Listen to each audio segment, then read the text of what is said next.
Thank you. It'll take me several meetings, I'm sure, to get used to this microphone. We'll call the meeting to order for the December 12th Regional Council meeting. I'd like to acknowledge the Northern Rockies Administration Center is located in the heart of the traditional territory of the Dene, Cree, and Danezaa peoples of Fort Nelson, Prophet River First Nations. We further recognize the rights provided by our treaty. We finally celebrate the contributions and enduring presence of the Métis people in our region. Please be advised that tonight's meeting is available for the public to attend virtually and is being streamed and recorded. First order of business is the agenda and the mayor's list. There's one amendment to the agenda I would like to make. I'd like to vary the agenda to allow acceptance of correspondence items 1, 3, and 4, and the 2 council information packages to accept them in a block. So if everybody's okay with that, I'll amend the. Are there any council additions or changes to the agenda? No. CAO additions? No. Thank you. May I have adoption of the agenda, please? As amended, moved by Councillor Going, second by Councillor Roper. All in favor? Opposed? That's carried. There are 2 sets of minutes, one from the Regional Council meeting of November 28th and one from the Special Regional Council meeting of November 28th for adoption. Moved by Councillor Dickey. I'll move to adopt with one change on the last page. It should read Mayor Fraser. Second by, okay. So that's why I would ask for any errors or omissions, and you have one? Okay, good. So with that change, any other changes, errors or omissions? Staff, any errors or omissions? Seeing none, all in favor? Opposed? Those are carried and adopted. Is there any business arising out of those 2 sets of minutes? Council? Staff? Okay, seeing none, we will move to the public comment period. This is an opportunity for anybody in the gallery or online to make comment about any item that might be on tonight's council agenda if they would like to. Is there anybody from the gallery or from the public who would like to engage with council? Okay. There's interest online? Okay. Good evening, Mayor and Council. Thank you very much. Can everybody hear me? Yes. Perfect. It's Bev Vandersteen from the Fort Nelson District Chamber of Commerce. I'd just like to make a quick comment on Administration Report 9522, the Rural Economic Diversification Infrastructure Grant Expression of Interest. Fully in favor of putting a grant application in or an expression of interest in, but note that this report focuses really just on ground transportation, and think that we need to have a more all-encompassing look at transportation in the Northern Rockies, including air and rail. And so just wanted to put that forward for Regional Council's consideration when that comes up. Thank you. Thank you. I've made that note. Are there any other public comments? Seeing none, we are lucky tonight and we have 2 delegations to us, one from Community Futures and one from the Fort Nelson Senior Housing Society. So 6.1 is the Community Features and the discussion around the Agro Connect conference. I'd like to introduce Fran, who I would like to say is a friend of mine since 2014, and I never knew how to pronounce her last name properly. I always call her Hogan, but Fran, would you say your last name for me? Hoyen. Thank you very much. The floor is yours.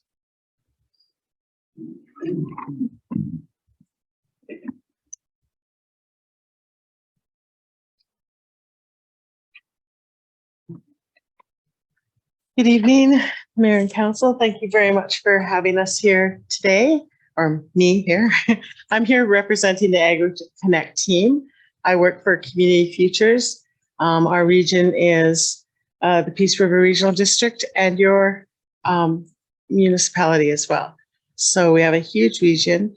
Agro Connect started out as an idea by a local business person who had been doing markets in the area and had talked to several vendors, food vendors, growers, producers, and said, we need to get together and talk more. I was the regional business liaison for 2 years for Community Futures. And I was also talking to farmers, producers, and food advocates, and they were saying the same thing. Let's start talking more. Let's start working together more and bring it into the region, not just in these little pockets. So Community Futures supports small businesses. And so when she came to us with the idea, we said that we'd like to work with her. And Community Futures has been very generous in giving my time and some money towards this whole project. Tonight, we're asking if you would consider being a core sponsor of the AgroConnect conference. A core sponsorship of $5,000 will support the mission and vision of AgroConnect. A core sponsorship will contribute towards the marketing, promotion, and the overall success of the event. Core sponsors will be recognized during opening remarks, receive 3 complimentary conference registration. Your logo would be included on all conference promotions, an exhibitor booth for your organization, and you can include a Northern Rockies regional municipality item in the conference swag bag should you wish. We know that a sustainable food system requires a transformation to a self-reliant system that supports health through equitable and secure access to nourishing food and products. The challenges of sustaining a local food system in a region will begin to be addressed at the AgroConnect conference and agricultural market. We want to drive momentum towards more socially, economically, and environmentally sustainable food system in the region. The need for food security is a growing concern for many. This event will create an inclusive showcase of agricultural producers to network and to build relationships and connections with communities in the region. Food sovereignty, local resilience, and environmental sustainability depends on knowledge sharing. The mission of AgroConnect is to provide a platform to connect farmers to the communities in the Peace region through education, networking, and sharing local resources. The event will be a 2-day event. On the first day, it will be a conference, hoping to connect 175 farmers, producers, food advocates through networking and resource sharing and facilitated education. The agricultural market will bridge the gaps between the community and the farmer with an amazing showcase of over 150 farmers, producers, and resources in the region. We're anticipating 2,000 community attendees, 1,500 to 2,000. We believe that this is the first step in building long-lasting relationships that will in turn demonstrate economic growth and work towards increasing food sustainability. We have 3 keynote speakers. One of them is from out of province, Stuart Oak, and he will talk about who will feed us. He does a podcast and works for the Farmers Union. And then we have a local speaker, Tiffany Travers, who will speak on seed sovereignty. And the Ministry of Forests will be a keynote speaker on water rights. We decided that it was really important to learn from each other. And so we've commandeered, arm wrestled and begged some of the local farmers, producers, and food security folks to come on board on panels. So we have an energy panel, we're going to have an agritourism panel, and an alternative growing panel showcasing stories from across the region. The conference market outcomes and benefits we believe will be building and strengthening the local food system, and that it's critical for regional economic sustainability, addressing the goals of nourishing health and self-reliance, and the promotion of ecologically sound approaches. With a Think Local First focus, local agriculture producers will promote to the public all the agricultural offerings in the region. We believe that face-to-face interactions and tactile connection to food and the products produced locally will build meaningful experiences and opportunity to build connection with local producers. This project will encourage and support economic development, diversification, and stabilization by creating 2 new income earning positions for 2 individuals immediately. The long-term goal is to encourage and support economic development and stabilization through the creation of these new income earning positions in the farm and horticultural sector. The organizers, myself and 2 of the other gals, we've met with farmers, producers, food security advocates, food security organizations, and people throughout the region in the last 6 months, either on the phone, in person, farmers markets, knocking on their door, or through Messenger and different ways of connecting with them. And we feel that there's been a really infectious excitement about this initiative and that people are excited about it and want to be involved. So respectfully, on behalf of the AgroConnect team, I request that the Northern Rockies Regional Municipality become a core sponsor of the AgroConnect Conference and AgroConnect Market. Sorry. Have to breathe. Thank you, Fran. Is there any questions? Are there any questions?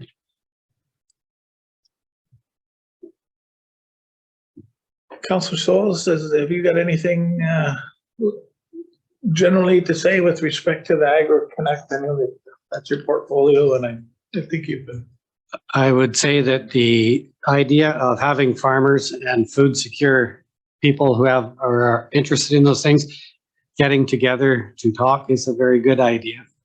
I also, just from my own observations for the need of this type of thing, I realize that it's in Dawson Creek and it's not here. That's a bit of a problem because it's that far away. However, we all know where we live.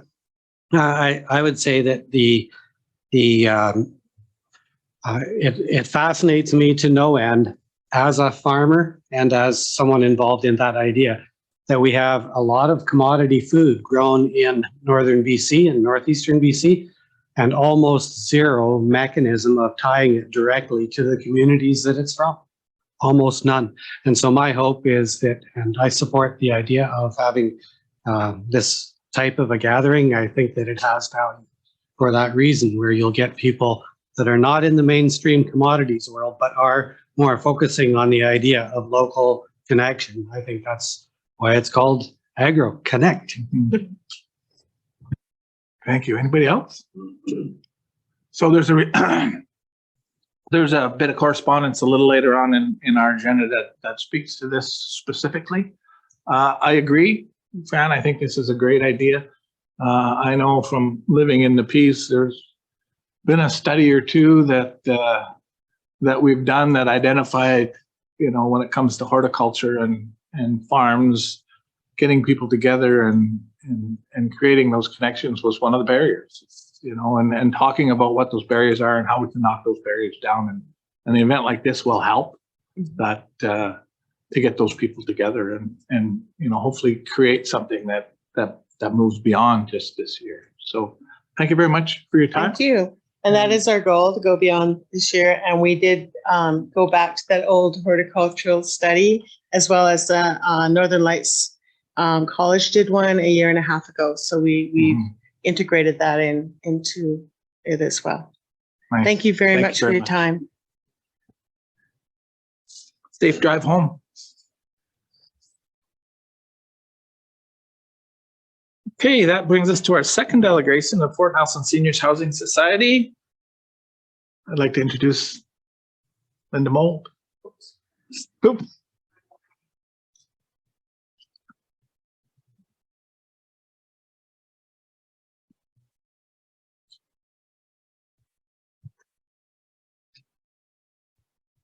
First off, I'd like to thank Mayor Fraser and the council for consenting to have us do a presentation.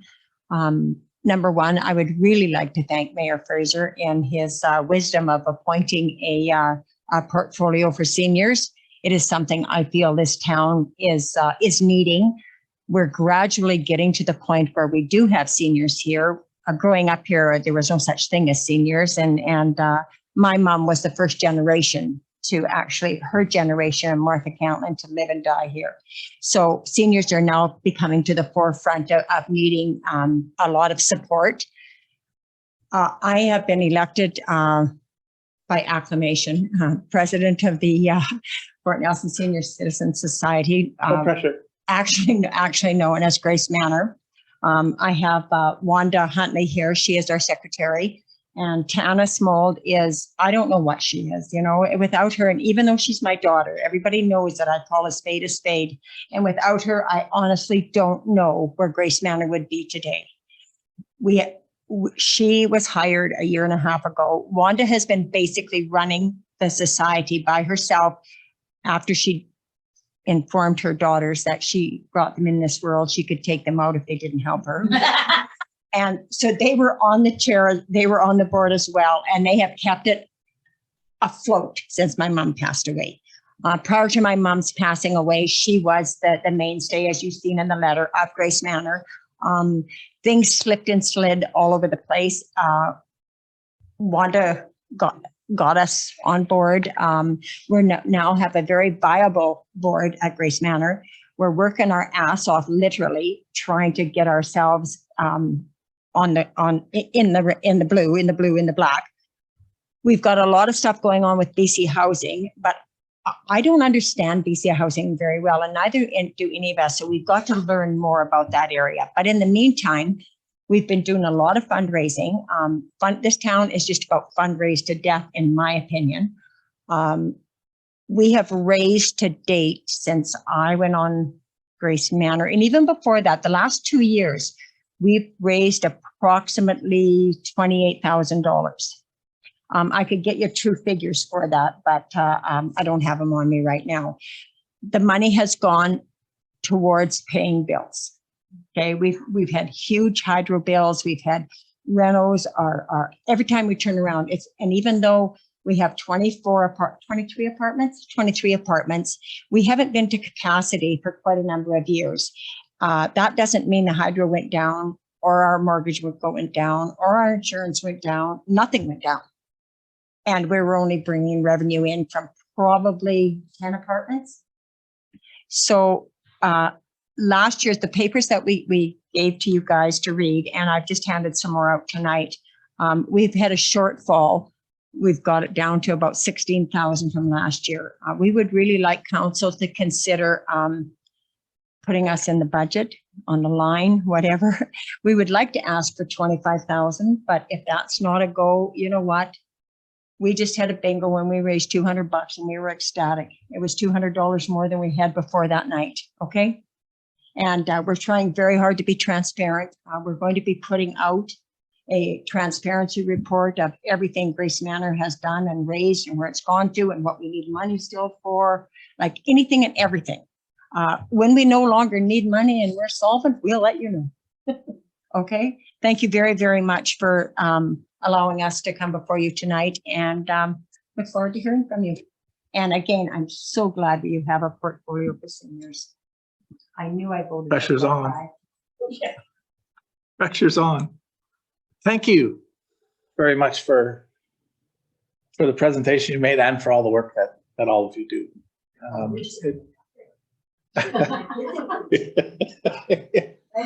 So there is a future there for some of us, right? And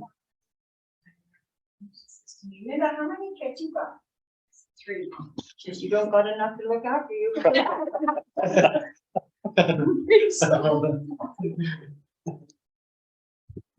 so I don't have any questions for you. Anybody has any questions about the financial, they can I'll give you a phone number to our bookkeeper, Allison Tubman, 250-500-3433. And she said, any questions anybody has, she'd be more than happy to answer. And anything to do with the building as such, this is the lady to ask. I don't know that much. Okay, thank you. Merry Christmas, you guys, and Happy New Year. Thank you very much. Are there any questions? Yeah, I would just like a closer look at some of these amounts, and I don't expect you to have the answers tonight, but I think it's worth a further conversation. So whatever we need to do to get some of my financial questions answered I would appreciate that. So whether that's another meeting or it's like, you know, the water sewer bill, $4,126, like, I would just like some answers as to why. Yeah, so why don't we defer this to staff then for Okay. a bit of report back to us? They might even be able to help answer some of the BC housing questions if we're able to dig into it a little bit. And yeah, and yeah, just see what we might be able to do. Okay. So a motion to defer, moved by Councillor Dickey, second by Councillor Irwing, that we defer this. We need to have a time frame. Next meeting is not till January, and staff is probably not going to have enough time between the second meeting in January to report back. Yeah, man, that's a good target. If there's any issues or concerns, I can let council know. Okay. Regarding that. Everybody okay with the time frame? Yeah. Okay. All in favor? Opposed? That's carried. Thanks again. Yeah. You can stay for the meeting, rest of the meeting if you want.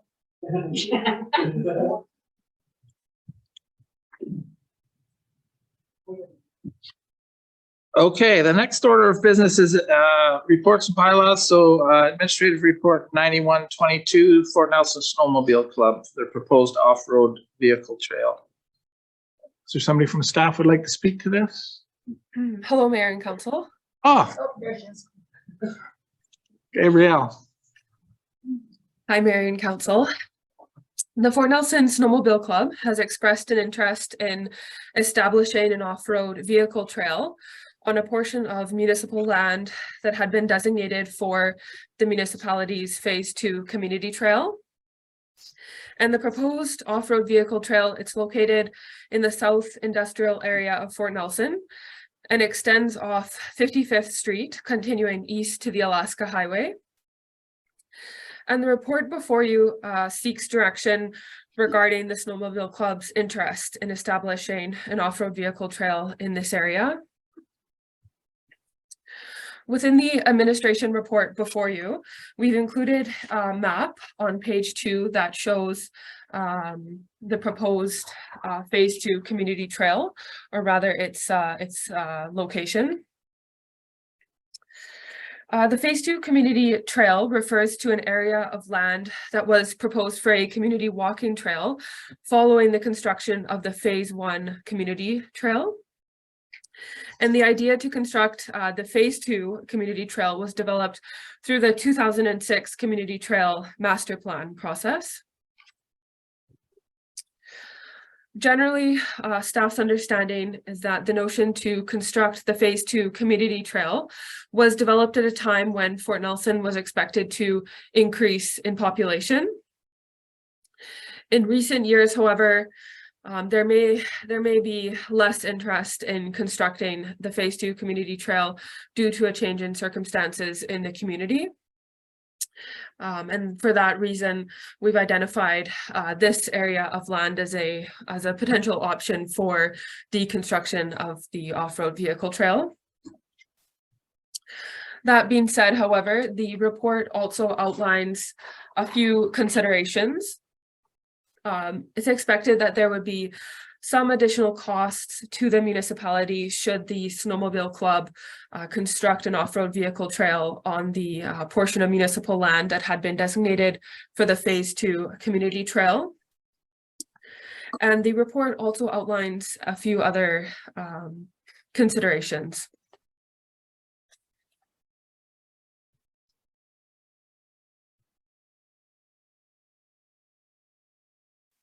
Generally, going forward, it would be recommended the Snowmobile Club receive authorization from the applicable utility companies and jurisdictions before constructing an off-road vehicle trail in this area. And then an informational update would then be provided to council once the club receives appropriate authorizations. And at this time, the report is recommending that council agree in principle to the Snowmobile Club constructing an off-road vehicle trail on a portion of municipal land that had been designated for the Phase 2 community trail provided that all statutory or other legal obligations be adhered to.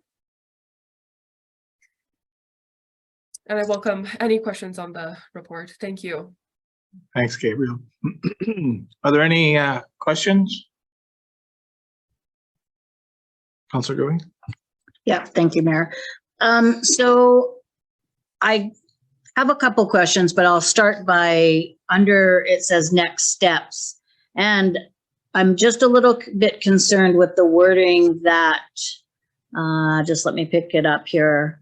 Oh, and would allow the NRM to relocate the ORV trail in the event a walking trail is developed at a later date. So would that be at the NRM's cost, or, you know, I don't imagine you can just pick up a trail and move it however many feet without there being substantial costs involved. So we're probably not that far in the process, but I would just caution council that maybe we need to have a discussion about that wording before we move on forward. And my other comment is, in the report, it suggests that regional council may wish to direct staff to undertake community engagement activities to receive more input from the community and region regarding the proposed ORV trail before proceeding. And I would very much like to see some more community engagement around this idea. I'm not against the idea. I think it's a wonderful idea to expand the trail system. But I just think that we need to ensure that we have capacity to maintain it, or the snowmobile club has capacity, or be really clear in what our responsibilities are and that capacity piece. So those are my 2 points. And I did hear a question in there. Is there a community engagement plan? A plan? Do we have a plan for engaging with the community like it talks about in, or is that just a next step that we would have to determine? Right. Thank you for the question.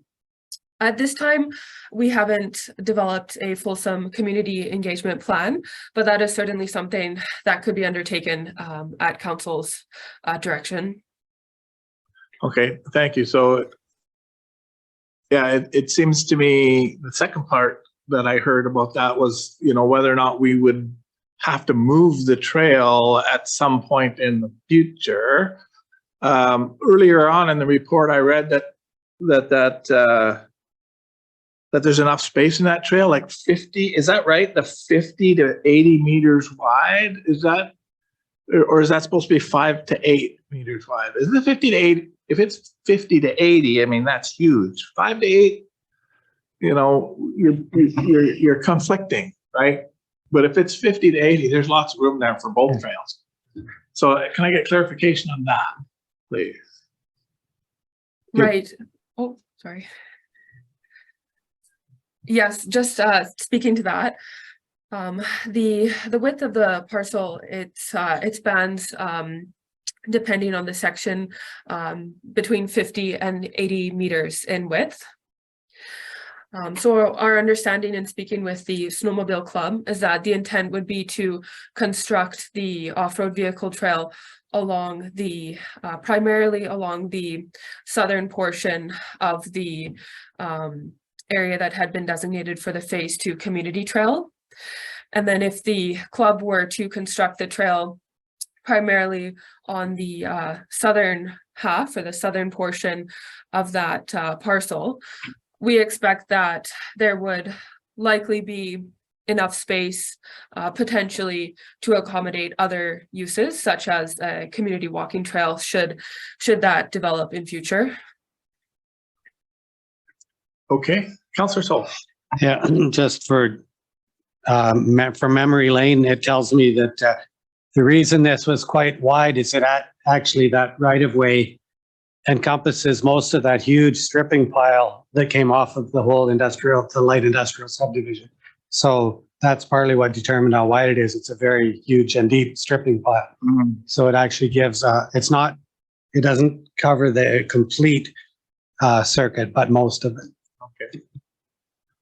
So are there any other questions? what I see the report is requesting is agreement in principle, because all of these questions and whether or not there's a community engagement process, which I think I'm hearing that we want to see, all of that needs to be done. The snowmobile club would have to have some indication that we were favorable if everything was right. So I think it's really not giving them authorization to go ahead and build. It's really just saying, yeah, if everything works out, you get all the permits you need, you answer all the questions, you do some public engagement with us, then we'd be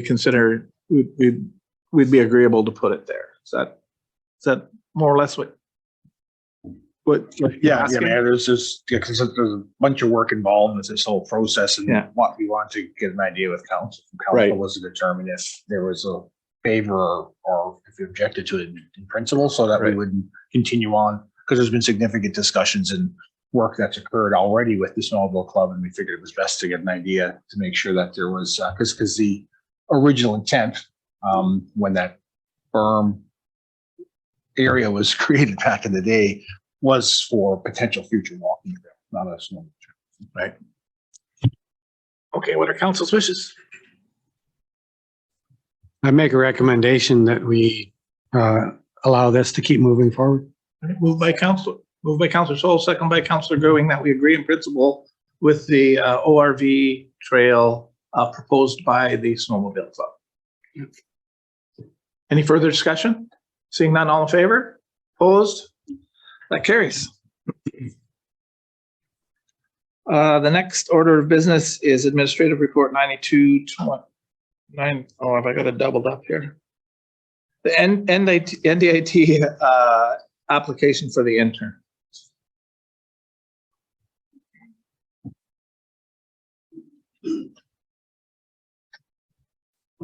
Good evening, Mayor and Council.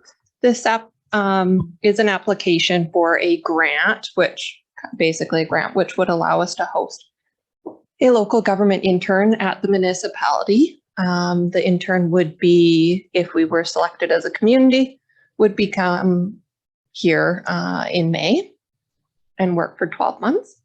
So this is just to see if council is interested in following through with that application. We have had success in past years, which at least to becoming permanent staff members for a fairly significant period of time. So. Any comments or questions from council? I'll make a comment. I think this is an amazing program. I've experienced that it's turned out some very, very good employees for, whether the employee actually ends up staying with you for the long term or not, somebody will get the benefit of this person and this program. And we get the benefit of them while they're here and learning and interacting with all of the different departments in the municipality, and while they learn, they're a very productive part of the organization. That's been my experience anyway. So I would agree with this. Any other comments? Council's wishes? Sorry, make a motion that the NRM supports the application to the Northern Development Initiative Trust for a grant up to $40,000 to host an intern under the local government internship program. The NRM is committed to providing sufficient financial and staffing resources to host an intern and is committed to providing training and professional development opportunities for the intern. Thank you. Moved by Councilor Going, second by Councilor Roper. Is there any further discussion? Seeing none, all in favor? Opposed? That's carried. Thank you. Administrative Report 9322. The economic marketing opportunity. You can speak to that as well? Okay. Yeah, so this is an opportunity that just came up in the last couple of weeks. Not one that we had necessarily known about or planned for. However, their research team found our community and our region based off of some of the things that they were looking for. It is an educational TV segment. So there would be 3 different videos created in a variety of short lengths. I think the longest being 6 or 7 minutes. And then as part of this, we would own all of the rights to the videos as soon as they're done being streamed. And then we would also own any of the, what we would call B-roll, so the individual cuts of videos, which we could use for future marketing endeavors as well. This one, we had originally thought that we would have a bit of a budget that we could reallocate to it, but then that got reallocated somewhere else last meeting. So this one, so that is why this one is requesting a new budget if council would like to move forward with it. And it would be, why it's requesting a pre-approval is because we would need to sign contracts with them guaranteeing that we would be paying right away. There was a question that came in about using the tourism strategy implementation funds. So that specific budget hasn't been fully allocated this year because we thought that we could hire somebody through the visitor center. The visitor center had received additional funding this summer for a specific position that could have worked for this for about 4 months. And they weren't able to actually find somebody to put into the position. They were unable to fill the position. So now we do have an expression of interest out right now to see if there's individuals or companies locally or externally that could help with some of the individual pieces of that. That closes on Thursday. So that's just an expression of interest. But we do have a resolution from council in the spring that had identified a specific list of projects. So that's why that one had not been identified for this project, because it is intended to be a carry forward that we're still working on. That answers the question. I just. Any open to questions at this point? At this point, you're open to Yeah. questions? Oh, absolutely. Okay, thank you for the report. Question. So I saw your hand up, Councillor Roper. Thank you. I think it's a great opportunity, in theory, depending on what the end results are, but we're not going to know unless we try. Yeah, I think this would be a good investment into the region. And I see it's Dennis Quaid, not Randy Quaid, so I'm better with that. That makes a difference. That makes a difference to me. Yeah, no, for sure. No, I think it's great. Are there any other questions? Please, Councillor Hickey. I have questions about finances, like where would the $47,000 come to support this project? And the other thing is I'm always cautious about going across the border for services that can be done in Canada. Especially because we are talking about taxpayers' money. So I think if there's an organization within Canada that can do the same thing that somebody in the States can do, but they're paying for the marketing, the $250,000 US to do marketing for our region, I think it's a good project, but I'm always cautious about going across the border for services that are in Canada. Would staff like to respond? Yeah, so from a filming perspective, that absolutely can be done in Canada. And we have through a lot of our tourism marketing assets through Destination BC and Northern BC Tourism, those have all been done with Canadian and if not actually Northern BC talent. This specific one, it's the bigger picture of that it's the television broadcast company, which I don't know if there's another similar opportunity with a Canadian broadcast company. So, but from a actual just filming perspective, yes, that could be, but it's the bigger opportunity with the broadcast company, I guess. Councillor Growing? So I think it's an amazing opportunity. I very much agree with what Councillor Dickey is saying in terms of local first, right? Canadian but this, I think, project is just a little bit different in that they are taking us to their market, right? So giving us access to a market that we wouldn't have. My problem with it is that I don't fully understand the explanation about why this can't be done through the tourism allotment. But that's me. And then perhaps an idea might be I just have a problem with the pre-approval, as you know, right? I just really, really struggle with it. And every time they're all really great initiatives, they're all really great projects. And I know staff wouldn't bring it for pre-approval unless they felt that there was just, we weren't going to have the opportunity down the line, right? So I'm just wondering if there's any thought to entertaining, if there is no carry forward that could be used, if we had to do a pre-approval, could we do it against the tourism budget that we have slated for 2023? So it's essentially the same question as Councillor Dickey is where's the money coming from, right? And I also would agree that it looks like a great opportunity.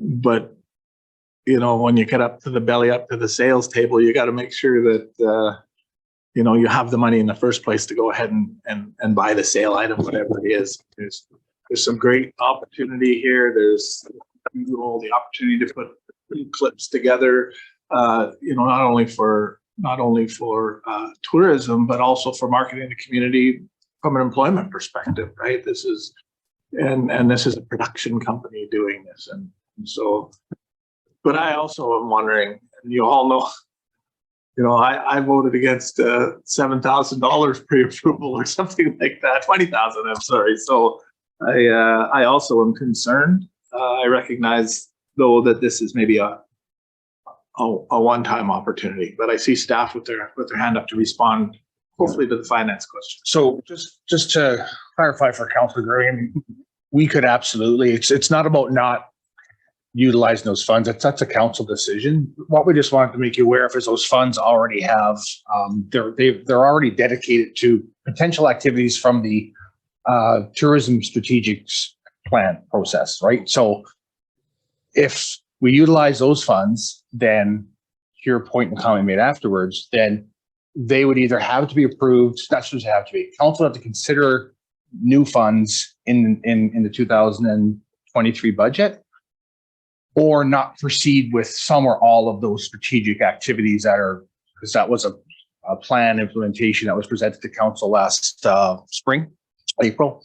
And that was when the $50,000 was approved, and the intent going into the 23 was a top up. It was just over $2,000 that had been utilized. So it was to do a new money of 2,000 or just over 2,000 to top it back to 50 as part of the implementation plan. So council can absolutely swing in which way, but if you want both as part of the budget deliberations, then new money would be approved for one or the other as part of that process, if that makes sense, right? So you could absolutely commit these funds to that, and then just a budget request would come forward during the budget process to look after the strategic implementation, and council can decide at that time too if they wish to proceed with that or not, right? Yeah, I was just processing that, but I think I got it. So go ahead, Councilor Gray. So I think that makes total sense to me, right? Is that here is an opportunity that we didn't know about, so we couldn't put it in the 2022 budget. There is room in the 2022 budget to carry forward with this. And then the 2023 allocation for the tourism needs to be spent in 2023. And then we have the opportunity to approve those budget requests in the regular budget process. So we could have this if we think it's an appropriate use of funds, and that isn't going to stop us from necessarily stop us from doing what we want to do in 2023. All it's doing is not doing a pre-approval on something before we know what the financial picture looks like.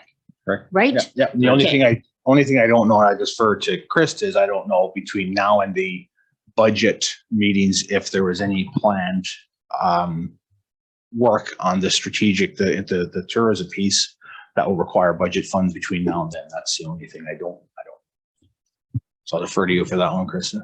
Yeah, and that would really depend on, I was originally thinking that the expression of interest would have closed a couple weeks ago, but we extended it so that we could push it a little bit more locally.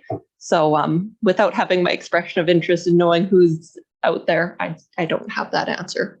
But right. So it was the expression of an interest that kind of threw me for a bit of a loop there, but that's that's what it is. It's an expression of interest. It's not a contract. It's not a, so we really have the ability to defer making that choice to the new budget, the 2023 budget. Yeah. I'm liking it. Is there any other questions? Councillor Dickey, is that kind of answering your It is. your and it's been- questions? Yeah, yeah, and it's 55,000 they're actually going for. But one of the things that I always look at it when we're talking tourism or any project is partnerships. So this company is going to come in and do a video of this area and the partnerships that can be created through there from the nations and the Indigenous side, plus the jet boating and the hunting and all the other things that tourism can bring here. So there's always funding around for that partnership development around tourism. So I think we should start expanding into that and having these projects covered through grants, or I don't know how many grants we apply for, funding proposals we apply for, but partnering with our partners. So is there an for future- opportunity to leverage this? Yeah. That's what you're Yeah. looking for. Councillor Souls? I'm very interested in what Councillor Dickey has just said, and for a different reason though. And I believe that if I'll just read a sentence out of the report and just give a framework.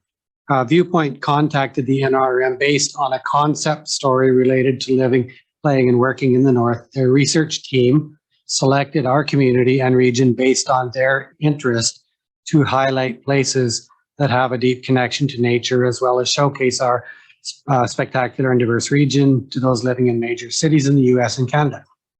That's good, but you notice what it really is actually a foreign group actually have defined what we are.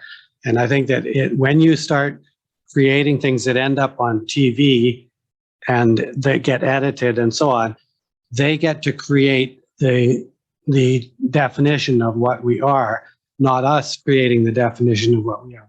And I really prefer creating our own identity rather than someone else creating it for us, or a false identity. Yeah. Thanks for bringing that up. I thought about storyline as well, and I thought we'd have to have the discussion about whether we were going to do it first or not before I asked the question about how involved are we in the storyline. Because you're exactly right with respect to that. Is if we get that opportunity to be able to partner with some of the local tourism operators and or anybody else that can showcase this community with ideas, and we can weave that into their storyline, it makes it just that much better. So I don't know if there's been any discussion, staff, has there been any discussions with them with respect to storyline and our involvement in that if we get involved? Yeah, so the next stage is if council does opt to move forward with this with them, would be they actually have a questionnaire that we would start filling out internally, working on providing that information about who we are and what the potential educational story could be. This is just their kind of broad strokes of what they were starting to look for. So that concept isn't cemented at all based off of our conversations, and that we would be working with them hand in hand to develop that. And then over the winter months, January, February, March would be when we'd be working with their writers and their producers and to create the actual story in any scripts. And then filming would be in the summer months. I saw a hand. Councillor Roper.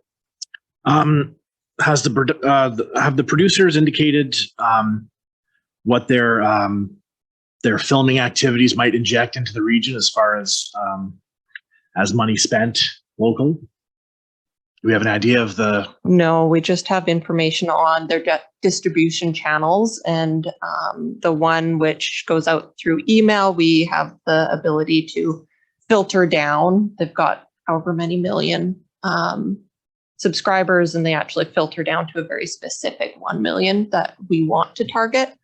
So we've got kind of those target audiences and the viewership rates on TV and stuff, but no, we don't have any specifics on what that might drum up. And it could drum up anything from visitors in the area to a company relocating here, because it is more of a broad community economic development piece versus a specific tourism marketing. Thank you. And they do talk about, you know, if we wanted extra days of filming because our storyline is bigger than, you know, sort of what they anticipate. And they, you know, it would, I think it's 3 or 4 days they've got it, you know, and it's $2,000 a day. So there's some money that will be dropped here, rental cars, accommodations, food, gasoline, that sort of stuff, just in order to move those people around, but their production staff around. But you can imagine that if, you know, if the storyline included getting up to Liard, you know, it's going to take some extra days to do that. And so I was happy to see that, you know, that we've allotted the 55,000 to sort of expand it if we choose to. So that's where we're at. Yes, you may. I just want to make one further point. Just having just take us down memory lane for a few of us, and then maybe new for others. Is I think we've been trying for 6 years now to get a locally produced video on our area that we can own and that we can utilize in several different means. And just thinking about the recruiter project that we have going and having a video that we own and getting it done, I think that will go a long way as well. So just wanted to bring that up to council, that it has been something that we have been working on for 6+ years and just haven't got it done for various reasons. So if nobody else is ready to make a motion, I would be. Please do. Okay, so I make a motion that the Northern Rockies Regional Municipality express interest in creating a film project with Viewpoint and an estimated cost of 55,000 come from the 2022 tourism budget. Is that the right words? I think there's only, sorry, Mayor. Go ahead. So there's not 55,000 in that budget, so that's the only question. I just messaged Krista actually, because your comments, Councilor Grewing, reminded me that we have $10,000 in the budget for that health recruitment piece for the local resident living and working in Fort Nelson piece that we haven't been able to accomplish, but it's been a placeholder there. Okay, so between the two, do we have enough money? Yes. Yeah, we're good. Yep, we're good. We're good. So you have how much? Okay, so Reduction in consortium. okay. So I'm hearing that there is 55,000 in the tourism budget. No. Yes? Yeah. Yes, okay, yes, okay. Moved. Well, wherever. Just not pre-approval. I'm good. Leave the rest up to you.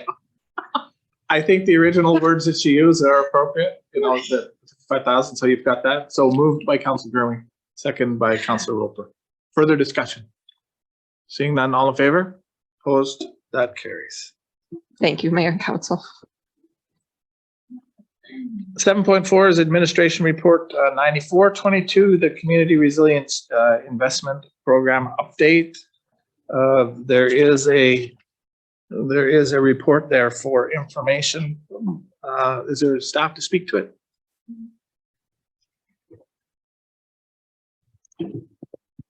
Good evening, Mayor and Council. So it's just as you mentioned, a report for information, just to provide a bit of an update on some of the activities that we've undertaken since 2019 under the Community Resiliency Investment Program. So the program is being administered by UBCM. It's funded by the province, and it's basically to undertake activities that reduce the risk of wildfire to communities. So there have been changes to the CRI program, which we'll explore further in 2023. And there's a few things that I've identified in the report that we will be required to undertake in 2023 in order to be eligible for funding beginning in 2024. Those include the recruitment of a dedicated Fire Smart position, establishment of a community Fire Smart and resiliency committee, and the development of a community resiliency plan or community wildfire protection plan. So unless otherwise directed by Mayor and Council, we're intending on early 2023 as staff to sit down and go through the program requirements and determine what the priorities are as far as an application to the CRI program in 2023 to make sure that we can be eligible in the future for funding. Thank you. Are there any questions? My radar went up a little bit when I read this report. Just because of I guess the succinctness of the report, which is usually really good. But we start talking about recruitment of a dedicated fire smart position. Does that mean that we're going to hire somebody? Which always becomes an issue potentially when you're adding staff to the municipal budget, right? And so that combined with the fact that it was for information, and again, it's my unfamiliarity, I guess, with the way how some of the reports are being written around here. All right, these are the things that we must do, and must is highlighted. And then it's unless otherwise directed, this is what we're going to do. So is there anything else coming to council with respect to the hiring of staff or anything like that? Or is it just you guys are going to start working towards this and there's going to be another opportunity for council to really have a look at what the plan is? Yeah, so I apologize if that's not clear. The intent is to bring forward information for council once staff have an opportunity to figure out what the requirements of the program are. Okay. So there will be a special project through the budget process identified.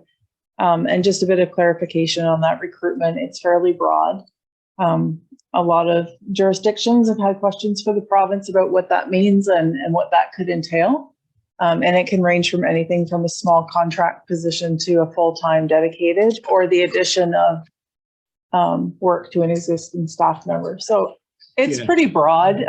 It doesn't necessarily mean we're going to be hiring anybody. It's just in order to be eligible for that funding in 2024, we have to demonstrate that somebody has been assigned duties related to the program.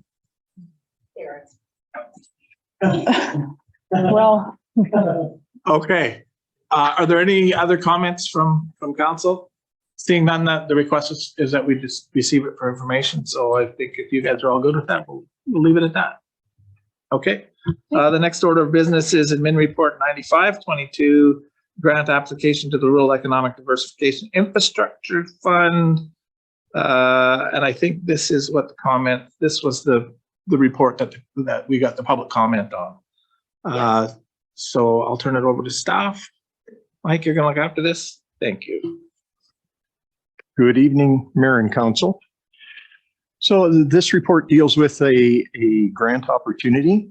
The recommendation is in the amount of an application for a total cost project of $100,000, split 80-20 in favor of the province.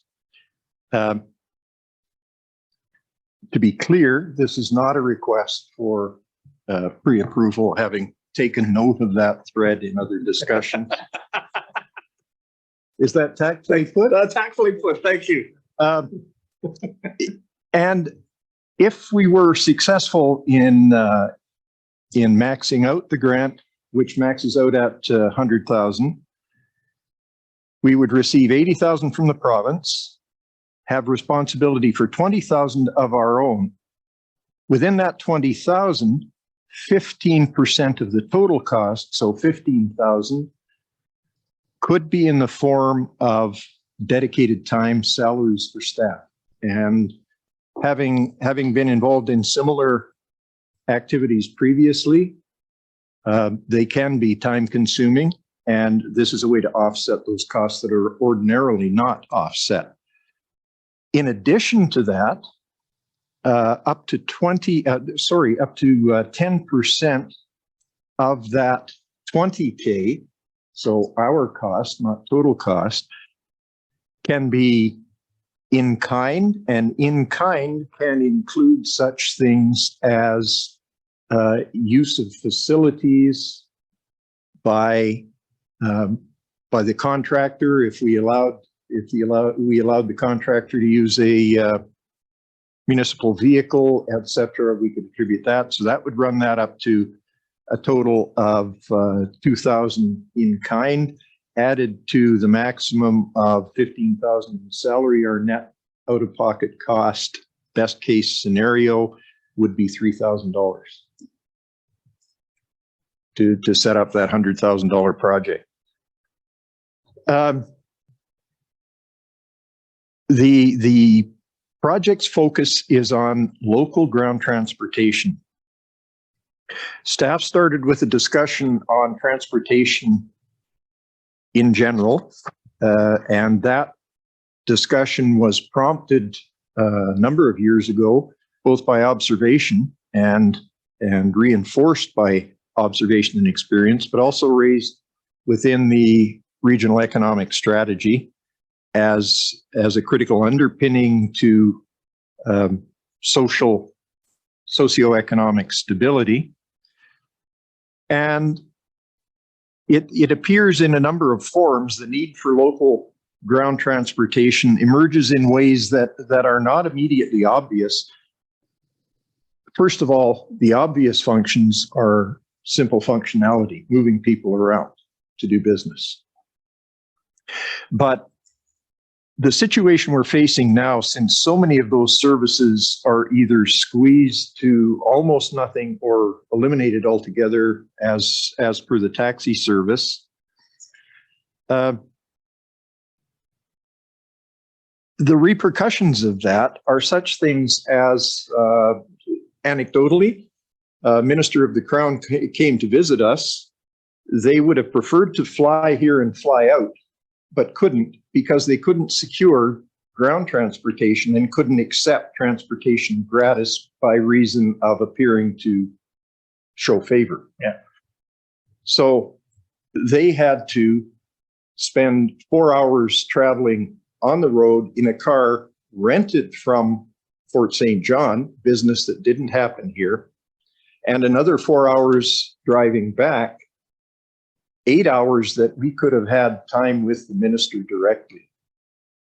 As invaluable as that could have been, we sacrificed that. Similarly, we've had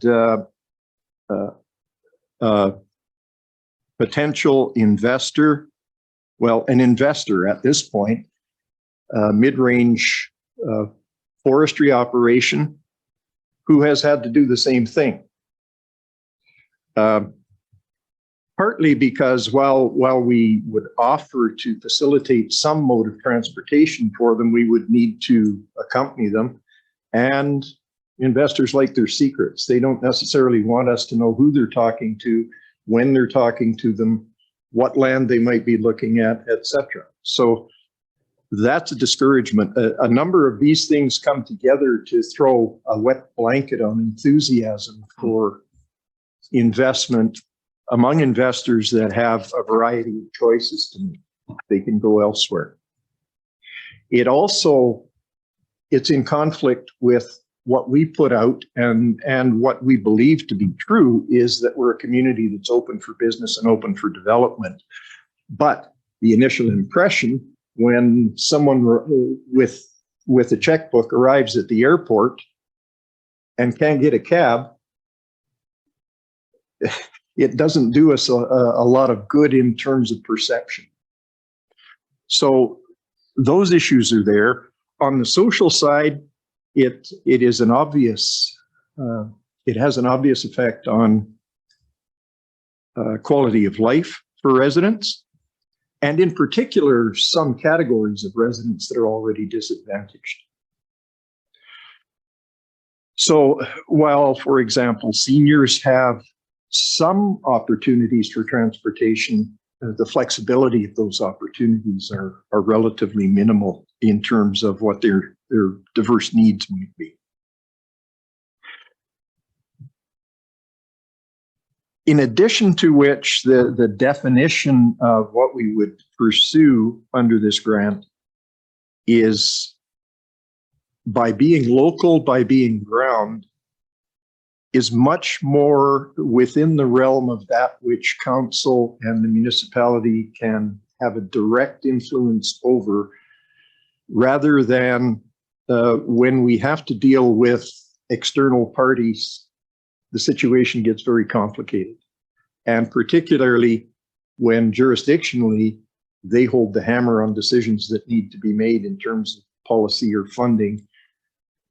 That holds the whole process up. We were looking then, by distilling the project down from a grand plan to one that would look at local ground transportation, we were looking to create something that would provide more immediate results for our residents, because we're dealing with an acute situation, one that's gone from chronic, as the report says, to acute in the time since we've been in decline. The opportunities and solutions that we would look at would also include, but not focus on, the coordination of this transportation with transportation intercommunity within region and out of region. And it would be the amount, the full amount of 100,000 would not normally be justified were we simply looking for a paper strategy with some backup with community consultation, but rather we are trying to build some funds in there whereby we operate on the fly. So if our consultants come in and they're doing a 6-month exercise for us with the community, and early on or at some point in their investigation, they identify an opportunity that merits investigation, we would have some financial backup to attempt a trial to do X.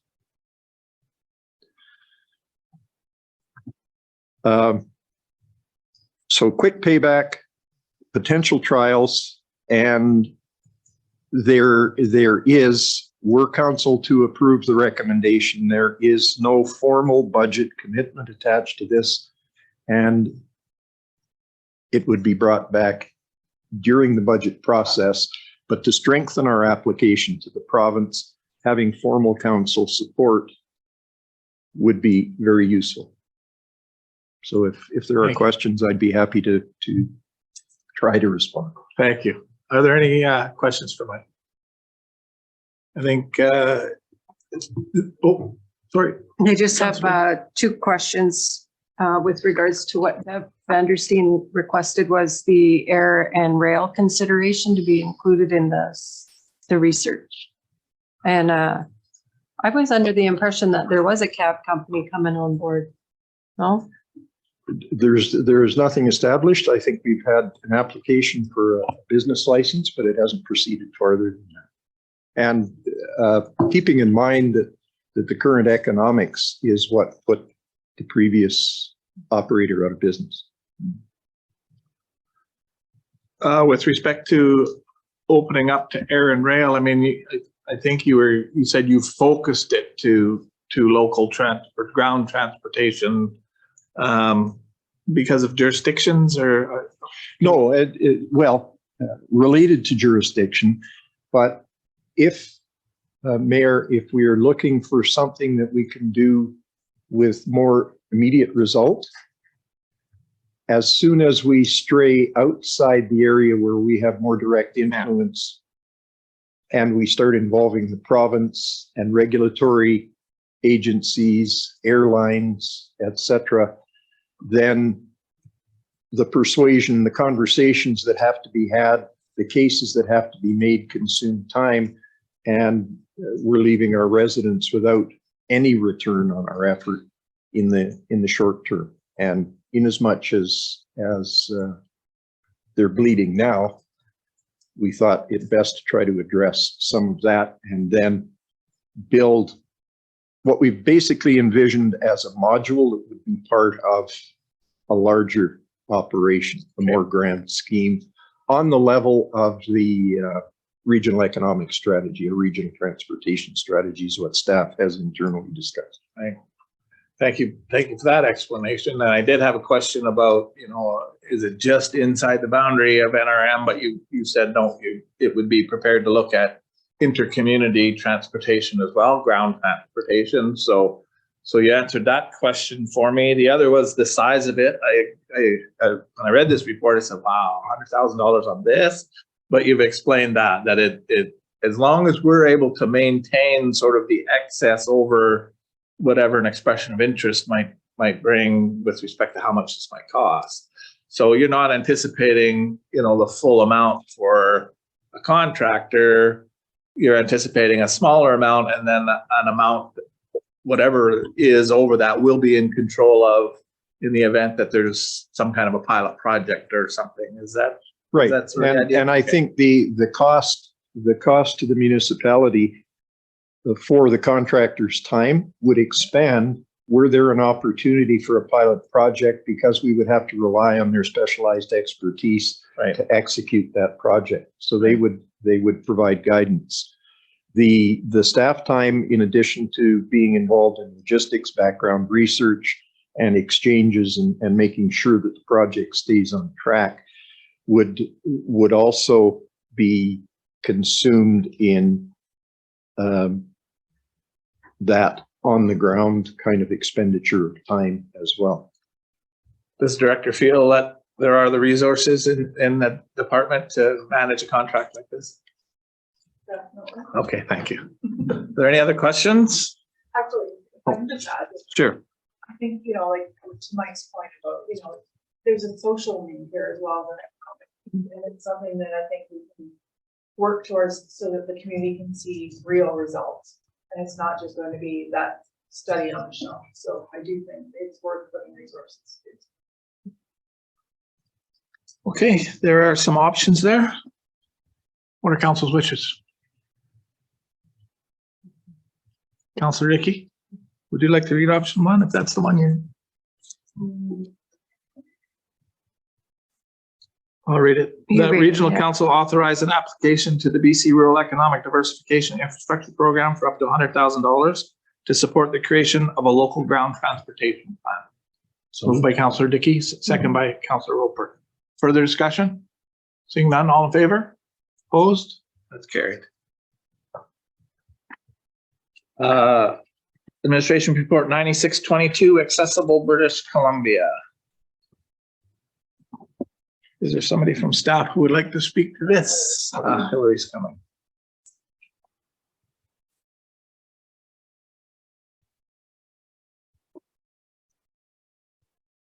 Good evening, Mayor and Council. So this report presents information on the province's commitment to accessibility through the Accessible BC Act and the associated requirements of the NRRM. The province of BC has been working towards improved accessibility with the Accessible BC Act becoming law in June 2021, which aims to work alongside people with disabilities to prevent, identify, and remove physical, attitudinal, technological, and communication barriers to the full and equal participation of all people. Since that time, the province has activated a provincial accessibility committee, released its 3-year plan, Accessible BC, and launched an accessibility feedback tool, as well as passing the Accessible BC regulation, which requires local governments, among more than 750 public organizations, to have their own committees, plans, and feedback mechanisms by September 1st, 2023. So the report outlines some logistics of the 3 requirements, though there's meant to be a bit of flexibility in developing or adapting existing programs and mechanisms so they're relevant to our organization and region. The report is for information. Essentially, the staff will continue to seek related grant funding opportunities to carry out the work, which will include the establishment of a committee, a feedback tool, and assessments and long-term planning. And through all of this, the NRM will continue to seek community partnerships and public feedback in establishing these. Thank you. Thank you. Are there any questions for Hillary? Councilor Dickey, you like to? No? Councilor Going? Yeah, I'm just wondering what the committee will look like. Will it be a committee of council, or will it be a short-term committee that's just being formed to address this project, or? Thank you. So there is some requirements of the committee. For one, the membership has to be reflective of the diversity of BC, is the wording the province is using. So they're asking for it to be made up of Indigenous persons, as well as people with disabilities and organizations that represent people, that organizations that serve people with disabilities. The public library has reached out to ask about doing a collaborative committee. Just in early research, we anticipate a community style committee, as the requirements for that membership will be quite extensive. Does anybody besides me want to go on a rant about the province downloading to us again? Okay, so it's absolutely the right thing to do. Absolutely the right thing to do. I agree with it 100%. And it's just the problem always seems to be the province recognizing it's the right thing to do and writing regulation for everybody else, and no funding, you know, to go with it. And you know, there is a comment there about additional capacity being required for us to monitor this and to work with it. And every 3 years, if the committee's not ongoing all the time, you've got to bring it back together and renew your, you know, every 3 years. So there's, again, regulation that that the province is downloading. On the other side, it's a perfect opportunity to perhaps partner with the nation and in some type of a fulsome community group. So yeah, I'm in favor of it because it's the right thing to do. I just had to rant because the province, I'm sorry, but the province just, they keep doing it to us. Are there any other comments beside my rant? And maybe I'll bring that up with my meeting with Dan Davies on Wednesday. All right. This is for our information. So thank you very much. Unless council wants to do anything with it. All right. Administration report 9722. Which is an update on the health services concerns. Was there anybody who wanted to speak to this? It's pretty self-explanatory unless there's questions, I think. I'm Jay here for any questions you might have. It was an update based on some requests that came from previous council meeting, and you know, please, Councillor Gurley. So I'm just wondering, the resolution number 228, Souls Growing, that staff contact the author of the letter and request permission for council to forward a letter to the Minister of Health. I know we contacted the patient. Have we sent the letter? Oh, thanks. I was getting the green light. We haven't sent a letter to the Minister of Health because the other part of that was that we propose a solution regarding the process and repatriation of outgoing patients. So the concern with forwarding the letter and then sending some potential solutions was that we didn't understand the province or the problems in the absence of the investigations from the agencies who are involved. So we had we did contact the author of the letter. We haven't had a response from that person. And You haven't had a response from the patient? No. It's my understanding that the patient provided consent to the Patient Care Quality Office to provide the results of the investigations to us. So we haven't had a response from the author of the letter directly, but we've been advised that we will receive the results of the investigation because the patient has provided consent for that. So, okay, so you don't need anything else from the patient at this point in time? So I don't think she's under the impression that. Okay. So if you need something, let me know and I Okay. can contact her and clear up the misunderstanding. Okay. So yeah, so we haven't got consent from her to provide her letter to the minister, Okay. but I wouldn't necessarily say we're in a position to write a informed letter to the minister at this point either, because the investigations haven't been completed. So we don't know where the wheels fell off to start proposing solutions. Unless that was the resolution. So that was my impression of what the letter needed to iterate. Okay, so if I may. Please. So is there a problem with the resolution, do you think? Like the last part of it, propose a solution regarding process and repatriation of outgoing patients. Like, should we make an amendment? Like, I don't know, I think like, does council wish that we actually get this letter before the minister, because we all know how long the investigations and everything take. And so by time we go through all of that process and then come up with some possible solution, the whole situation is like really dated and aged, so it loses some of its impact if it's 6 months later. Yeah, I don't remember. well, I look at this and it says they're looking for the information back from the appropriate Northern Health agencies and facilities by December 20th. I mean, I think you need to give them the appropriate amount of time to do an investigation. 6 months is not it. But if they're receiving information back by December 20th, there's no reason that, you know, within at least a month, they shouldn't be able to respond to us with their identified, what's the word I'm looking for? Their their identified causes and whether or not they've got any recommendations for it. So if you think that's too long, then we need to do something different in order to be able to send a message. Because if you're sending a message to the minister and or the premier, you know, you need to have your facts straight, right? Near as possible. I think that's staff's point. Okay, I guess I just was questioning whether we wanted to make an amendment to that resolution so that we can get the situation before the Minister of Health, because that's the holdup, right? Outside of the permission from the patient to send a letter to the Minister of Health, right? That is part of the holdup. And then the second part of the holdup is that we don't have any solutions. So I guess what's the goal? I think for me, the goal was to get this situation in front of the Minister of Health, because I think council all agrees what happened was totally inappropriate and inhumane. And so if we took out that part about needing to come up with solutions, we could, or could we send a letter to the Minister of Health to advise of this very inhumane situation?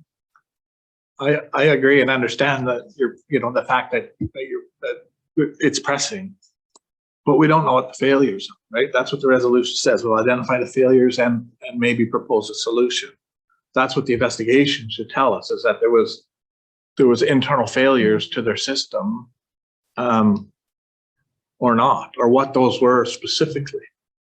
I guess that's what I'm trying to say, though, is that, was that the goal of the resolution, or was the goal of the resolution to get this before the Minister of Health? Councillor Souls, I see the light on. As the second on that one, I understood that our goal was to get it before the minister. The thing is that waiting for the investigation, who's investigating themselves and going to come up with a solution? I mean, with a report that actually incriminates themselves. Come on, why are we waiting for their report when we really just wanted to get a letter in front of the minister to show them how badly this fell apart? Or is that not fair? That's my understanding as well, and maybe I didn't word it right, or we didn't word it right, or whatever. So that's why I was suggesting, is council willing to entertain amendment or a new motion, like whatever is easiest, or whatever is the wish. So we don't think the patient care quality offices will do a fair job with respect to identifying what happened there? Is that what we're saying? They won't do a fair job? That's all besides the point. Well, right? but what we're putting a complaint that's coming from a resident directly in front of the minister, with no fact, with no, we're taking the word, and if we're agreeable to take the word and do that, we're taking the word of a patient without the facts or the identified problems within the system, and ultimately solution to put that in front of the minister. So, I mean, if that can still be done with the resolution that's there. So if you want to put the original complaint, the original letter in front of the minister, that's going to take another resolution. Is that what you're asking for? Or is that you want to put the original complaint in front of the minister? Here's the inhumane situation as explained to us by the patient and what she experienced, and we want you to know about it. And what we have confirmed so far in the investigation as far as we could take it, i.e. we've checked with the 911 call taker on our end. We have specific wording as to what the patient said, what the 911 call taker said when the patient was transferred to the other 911 people, no, BC Emergency Services. We've got that. And then we've got confirmation about the delay or the triage where that patient, even though the situation was identified as this, the BC Emergency Health Services triaged that in a secondary. Instead of going primary response, it was triaged into secondary. So then the patient had to wait 10 minutes to speak to somebody else before they would even dispatch an ambulance. So that's the investigation as far as we could take it, right? As far as I understand the situation. So I have no problem in putting this situation before the minister based on the information given to us by the patient and our investigation, although not complete because we don't have the power to do a complete investigation. I have no issue at all putting that forth to the Minister of Health. Councillor Dickey. I think if you put another motion and send the letter without all the backup, you're going to get this, all you'll get from him is that they're doing an investigation. And until December 20th, you're not going to know the outcome or expected outcome. So it is unfortunate, but I don't think you're going to get any immediate action from the minister if there's not a full investigation. I agree. Not saying that we can't move forward, but you know, if in January, you know, if we don't get a report back for January, now we can start talking to all of these agencies about where's the report. We can't make any recommendations based on this or put our full weight behind this patient until we know what the cause and potential recommendations are. So what is it? You know, we can go to them and put pressure on them. And that's about as far as I believe we can go and get any sort of response from anybody. So whose hand was up first? I saw Councillor Dickey's hand first, I think. I think one of the things we could do is send a letter to the people that are investigating and ask for their preliminary findings. Say, this is what we know. What's your preliminary findings? And will you have your report ready by December 20th? The report just says that they're getting responses from key stakeholders by December 20th. So you're probably looking at realistically over the break, a month before they actually pull together any kind of a incident investigation and with causes in it.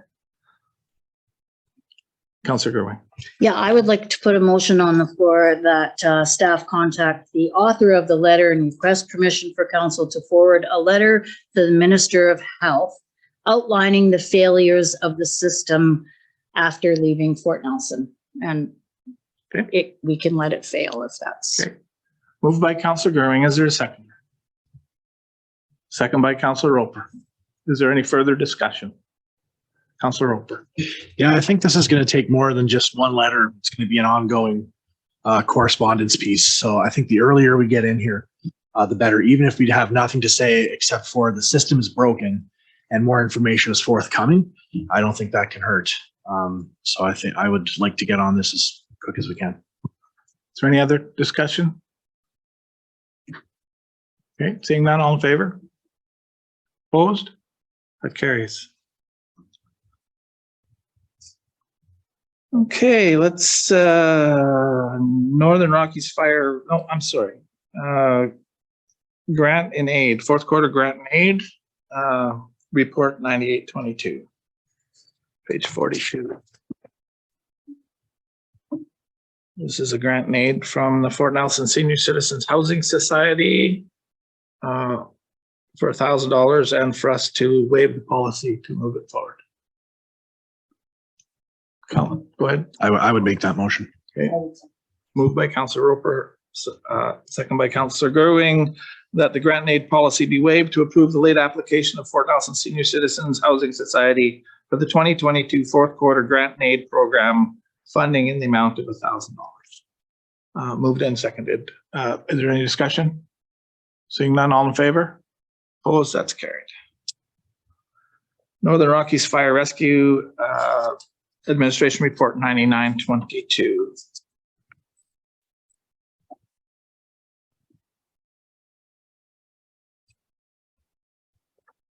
Chief, welcome. Well, thank you, Mayor and Council. So here today, this evening to review the admin report in regards to the structural firefighters competency and training playbook. So in order to develop forward-looking training plans and to ensure that the department training is consistent with the recommendations provided by the Office of the Fire Commissioner, the BC Fire Chiefs Association, British Columbia Training Officers, and BC, the British Columbia Professional Firefighters, they all worked on the playbook. We're looking to so we can effectively budget for 2023 and beyond years when it comes to the fire department's training, meeting the minimum standards from the Office of the Fire Commissioner's playbook. We did apply for a grant that I believe it was $30,000 grant for 3 or 4 different training courses. One was emergency scene management 1, emergency scene management 2, and the fire safety officer course through a grant. And when we applied for that grant, they wanted us to get a declaration from the council and authority have jurisdiction on what our service level is going to be to provide the Northern Rockies Regional Municipality. Some considerations there. There's 3 operational considerations for council to think about. There's they have exterior operations, they have interior operations, and they have a full service operation. So the exterior operations is firefighters arriving on scene to a fire and attacking that fire from a defensive mode outside of the immediately dangerous to life and health area. So that'll be the exterior operations only. This level does not allow any firefighters to conduct any interior operations. They have to do everything from outside of the building. The next one is interior operations, and this will allow firefighters to attend a scene, a fire, and do an interior attack to a building that is 2 stories or less, or under 600 square meters of living space. Firefighters would be limited to exterior operations only, with no interior attacks conducted for larger commercial properties such as the hospital, hotels, apartments, schools, or industrial area. And then the next one is a full service operations. Basically, this is the service level includes activities that are undertaken by firefighters and officers trained in the full competencies of NFPA 10,001 for firefighter level 1 and 2, as well as NFPA 1021, which is the standard for the fire officers' professional qualifications. And Northern Rockies firefighters would be able to provide the same or improve our level of service for firefighting operations that are currently provided to by Northern Rockies Fire Rescue today, such as conducting exterior and interior operations for all buildings and structures within the Northern Rockies fire protection boundary.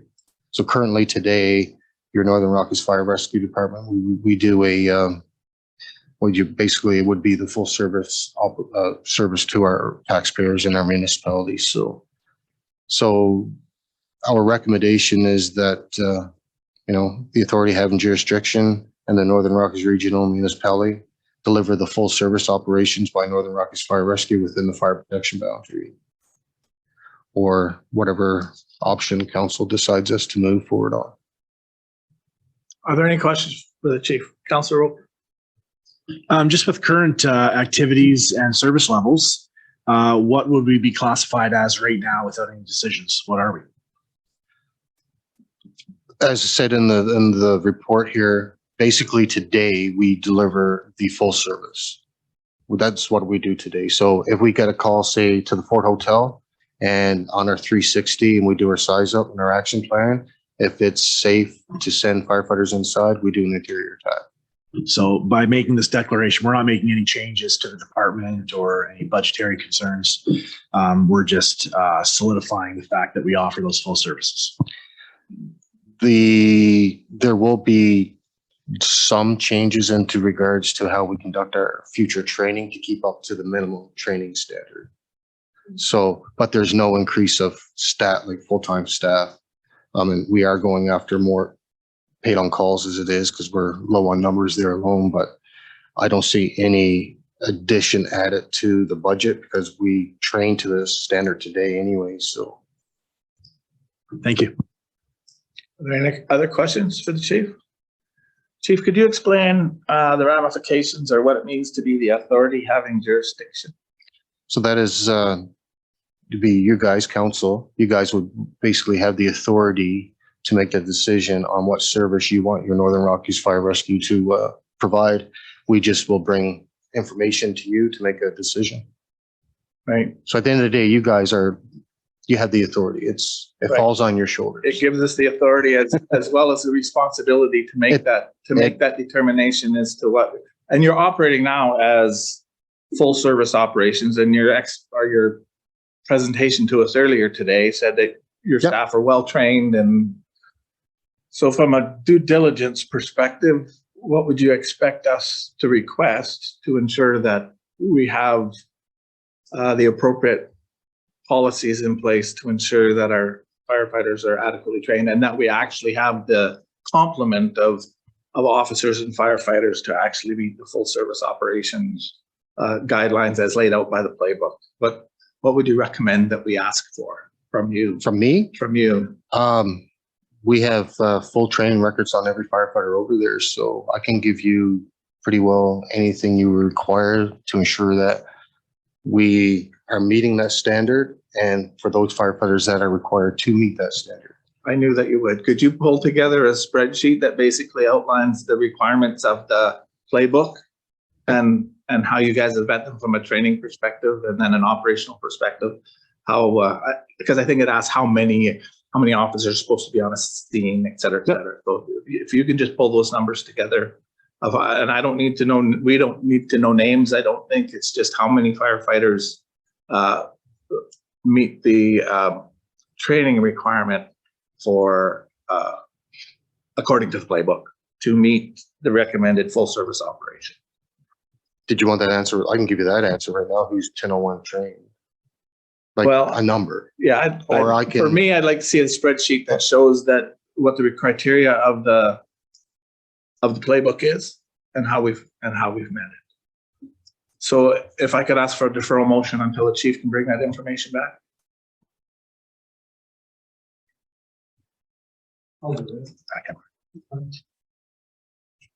Staff has something. No, I was just going to just clarify this for us to council. So basically what you're looking for me is like a matrix to outline. A matrix. What the required training needs are to meet that criteria for this case for a full operation.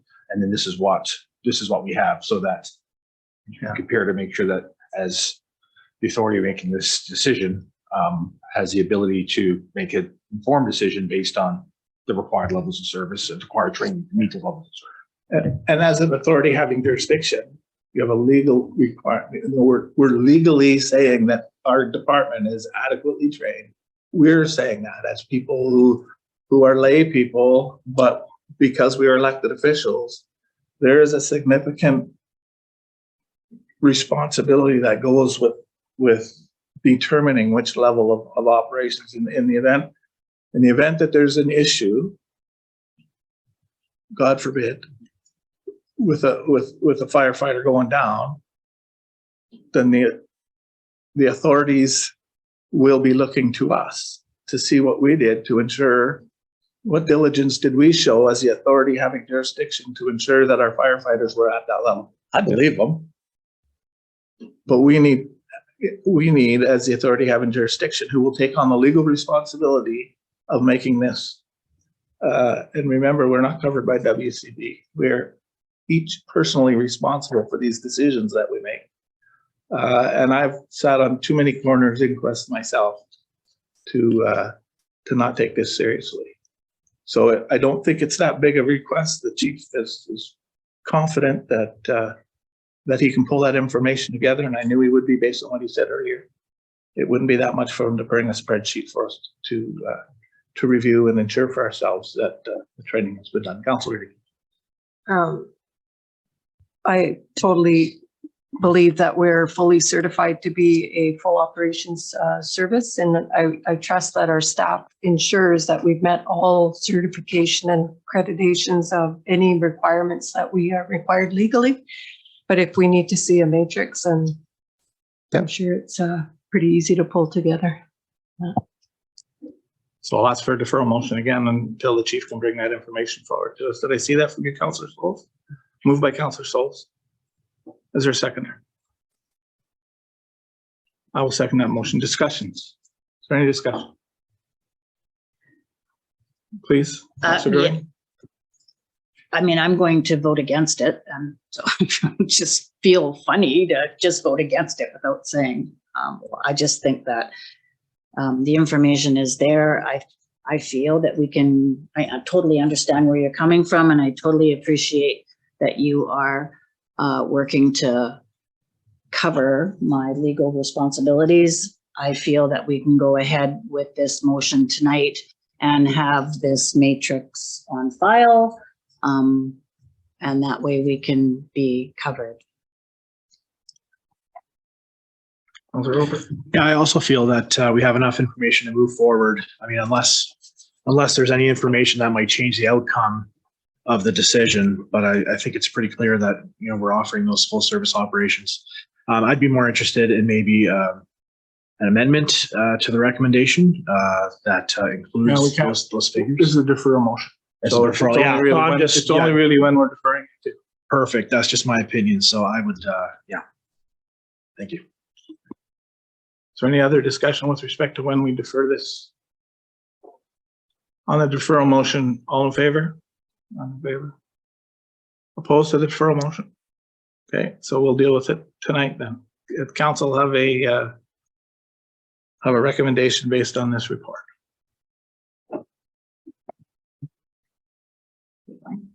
So I'm going to make up some words at the end. That as the authority having jurisdiction, the Northern Rockies Regional Municipality deliver full service fire operations by Northern Rockies Fire Rescue within the fire protection boundary, and that training matrix is submitted for council's review. How's that?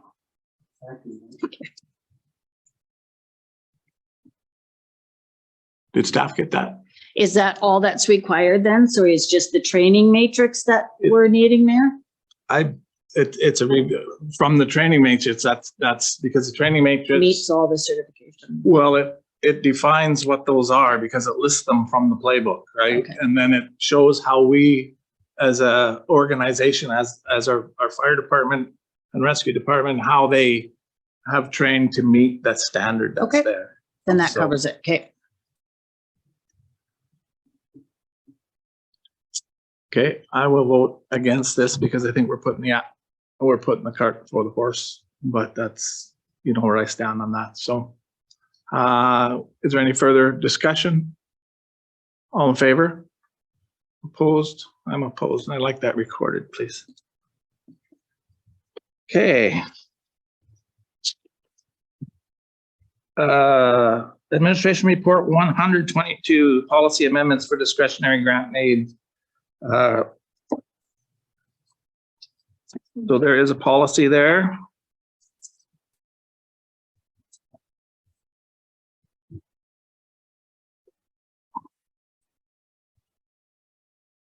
Thank you. Go ahead. Thank you, Mayor and Council. So this report is a culmination of some work that staff has been doing to update the discretionary grants and aid policy and the rental exemptions policy. The report outlines some of the changes that were made. Within the grants and aid policy, a few of the key changes were that we included the 3 types of projects and events.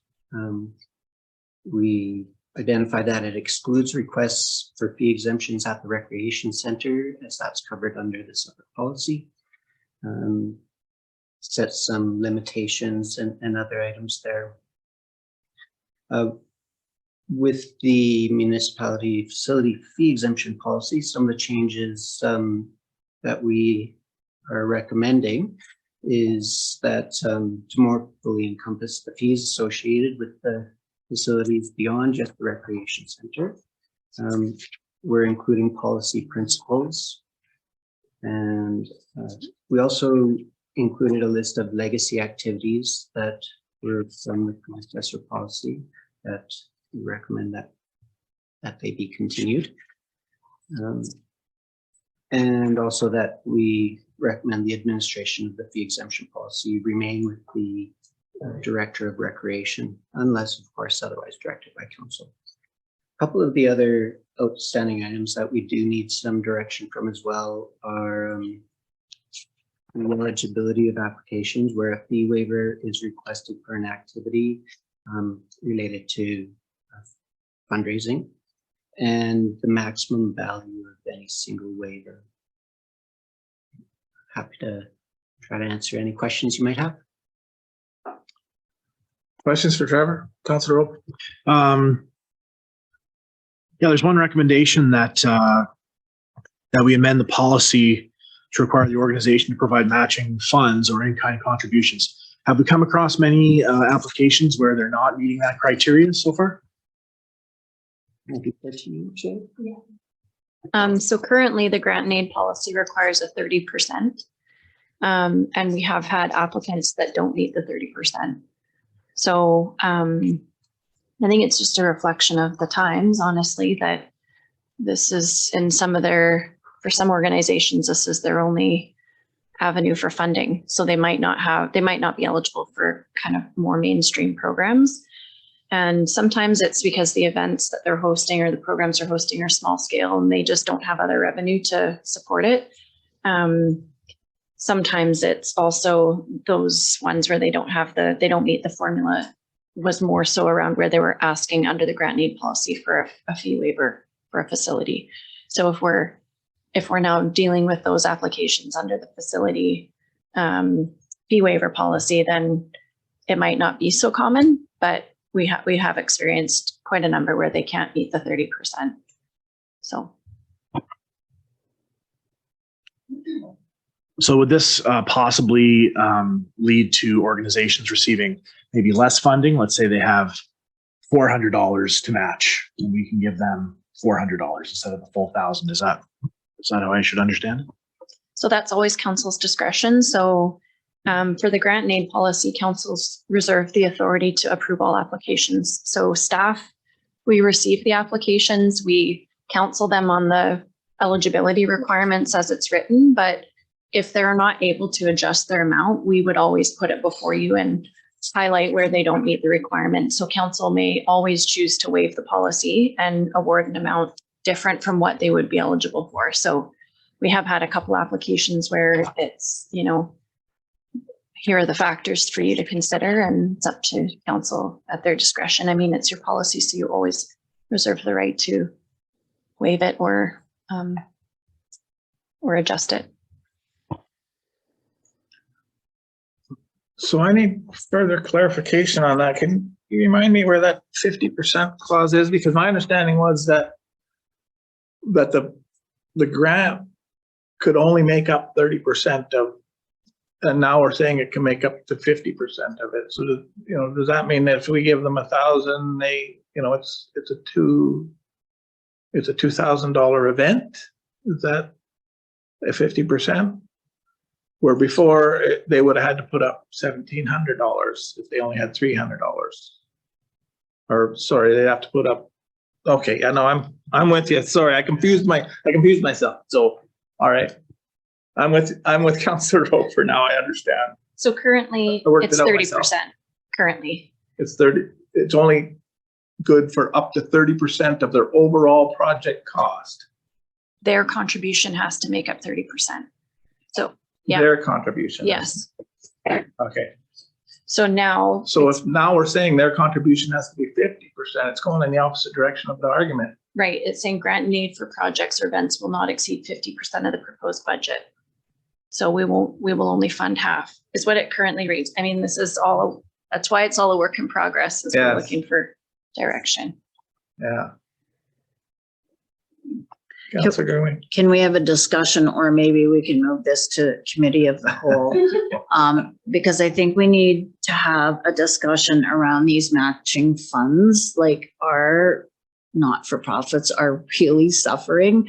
And there are a lot of small scale events, programs, you just want to do something and you want to get $1,000 from the municipality and you don't have. Right. So I would really, and I don't think tonight's the night, it's already 8:20, but I would really like to talk about this further in these matching funds when we're talking the grant and aid program, like it's $1,000, right? So I don't know how we can make that happen, or if there's a rush for this policy development, but on that point, I would really like to have further discussion with council to get everybody's feedback on how they feel about that, and given our changing reality. I like that idea. And the other thing, that if possible, if the staff could put together, how much do we give out in grant and aid each year? So last year we gave out how much, and with this policy, it's going to affect the financials by X amount of dollars. Is there some history there? But I agree that there's, everybody's feeling the downturn in the economy, and whatever we can provide to organizations is worth it. So if I could just add clarification, so you're interested in the grant and aid and also what was deferred, facility deferrals? Okay, thanks. So I think I heard a motion to move this, to commit this to the committee of the whole. Did I? That one part of the discussion. I don't know whether all of this has to go. It can for sure, but Yeah. So I mean, it's all together. So I would say that, we don't have to talk about it all when it gets there, but this whole report will go to the committee of the whole. And the point that you made about matching funds should come up. I think there's another one in the fee exemption under activities primarily of a fundraising or charitable nature unless the funds directly benefit. So you're not allowed to use it to put on a fundraising event. And the other I'd like to see is I agree with the point that the director of recreation should be the decision maker here. But when there is a negative application that goes in the negative, that be reported to us. Everybody's happy if it goes through, but the ones who will end up being in front of us are the ones that we'll see you in the grocery store or the theater. They're going to want to know why they didn't get that opportunity, and so a report to us. And so if we can discuss those things as part of if staff can come back and be prepared, that would be good. Is there any other points in there that anybody would like staff to prepare for? Okay. So the motion is to commit to, There is I had one other point. Activities that are political in nature or on behalf of individuals seeking political office or elected officials for the purpose of an election campaign. I get all that, makes perfect sense, but we might want to have a discussion about, like, when the chamber did a meet and greet. The way I'm reading this, that wouldn't be allowed. So I think if we could have a discussion about that point as well. Okay. So, yeah, so the motion is to commit this to the committee of the whole, and that was moved by Councillor Goodwin. Did I have a second? Councillor Roper, all in favor to commit this? Opposed? Thank you. That carries. 7-11 on the agenda, bylaw report 78. 22 Northern Rockies Regional Hospital District provisional budget for 3 readings and adoption. Mayor and Council, I'll be speaking to this report as well. So just for the sake of brevity, perhaps I'll just make reference that it is preliminary and we do come back in the new year for the final. This is a matter of getting something out with regards to legislated requirements. Perhaps I can go directly to opening it up to questions. Okay, that's okay. Councilor Garwin. I know, it's 8:25, so, and we've been We've got- meeting since 4 o'clock right, in we case got- anybody's listening. We got a little bit of way to go. So These agendas are big. if I'm not making sense, you know why. I just want to go on the record to say that Northern Health has not made any reference in their capital projects and equipment budget for 2023 to even possibly include any renovation required for a possible CT scanner. So just would like to make that note. And then for clarification on the second page, I don't know, 3/4 of the way down, it says, with budgeted obligations of 127,000 in 2023 and draft projected requirements approaching of approximately 800,000 to 2025. What, help me to understand that 800,000. For sure. So a couple of things that were identified in the preliminary budget from Northern Health were 2 capital items that are coming up, one in 2024 and one in 2025. And what that amount represents is the hospital district's portion of those 2 capital projects that they've identified. We not gone into great detail within the report with the expectation that we'd have Northern Health's representatives be able to speak directly to those items. So you're not going to tell me what they are? We sure can. Yeah. Okay. So let me just, Sorry, was that rude? I think I wrote it down. Yeah, which ones were they? Oh, Councillor Gerwin, I didn't write it down. It's okay. So one, Councillor Goering, one was a X-ray replacement, Right. which was the major one. And so there were questions asked about that because we had come to understand there might be some redundancy with a CT scanner and an X-ray unit. So anyhow, what concluded was that Northern Health's prepared to come and speak to council because there's also recognition that the provisional budget is based on what they have as a draft budget. Their fiscal does not align with ours, so their board hasn't even seen the budget that is somewhat forming the provisional budget. So 2024 and 2025 are kind of moving targets until their board has approved it. So into the new year, they're prepared to come in front of the Regional Hospital District Board and make a presentation on the finalized capital plan, which would then form our final budget for adoption before March 31st. So the provisional budget, does it include reference to the $800,000 to 2025, or that's just you're giving information? So what is before us tonight is simply the 2023 budget proposal, Provisional. right? Provisional, nothing to do with 2024 or 2025. Right. Okay, thank you. And there's another kick at this when they come back with the final budget. So this is just saying, all right, we support in principle what your ideas are. Come back and tell us what you actually want to do. Yeah. Well, I don't support it because there is no mention for any possible renovation for the CT scanner, so. Okay, so I need somebody to move the first 3 readings, please.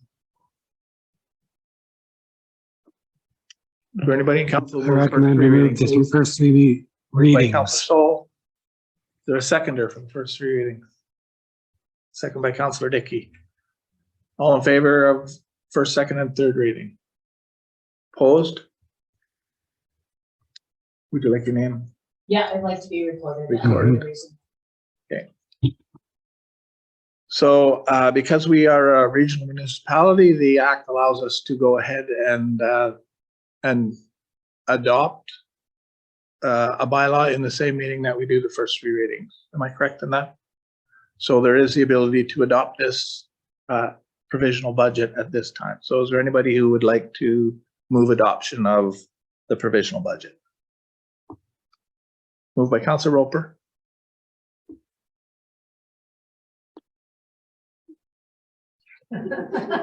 Second by Councilor Dickey. Is there any discussion on adopting the provisional budget for the Regional Hospital Board?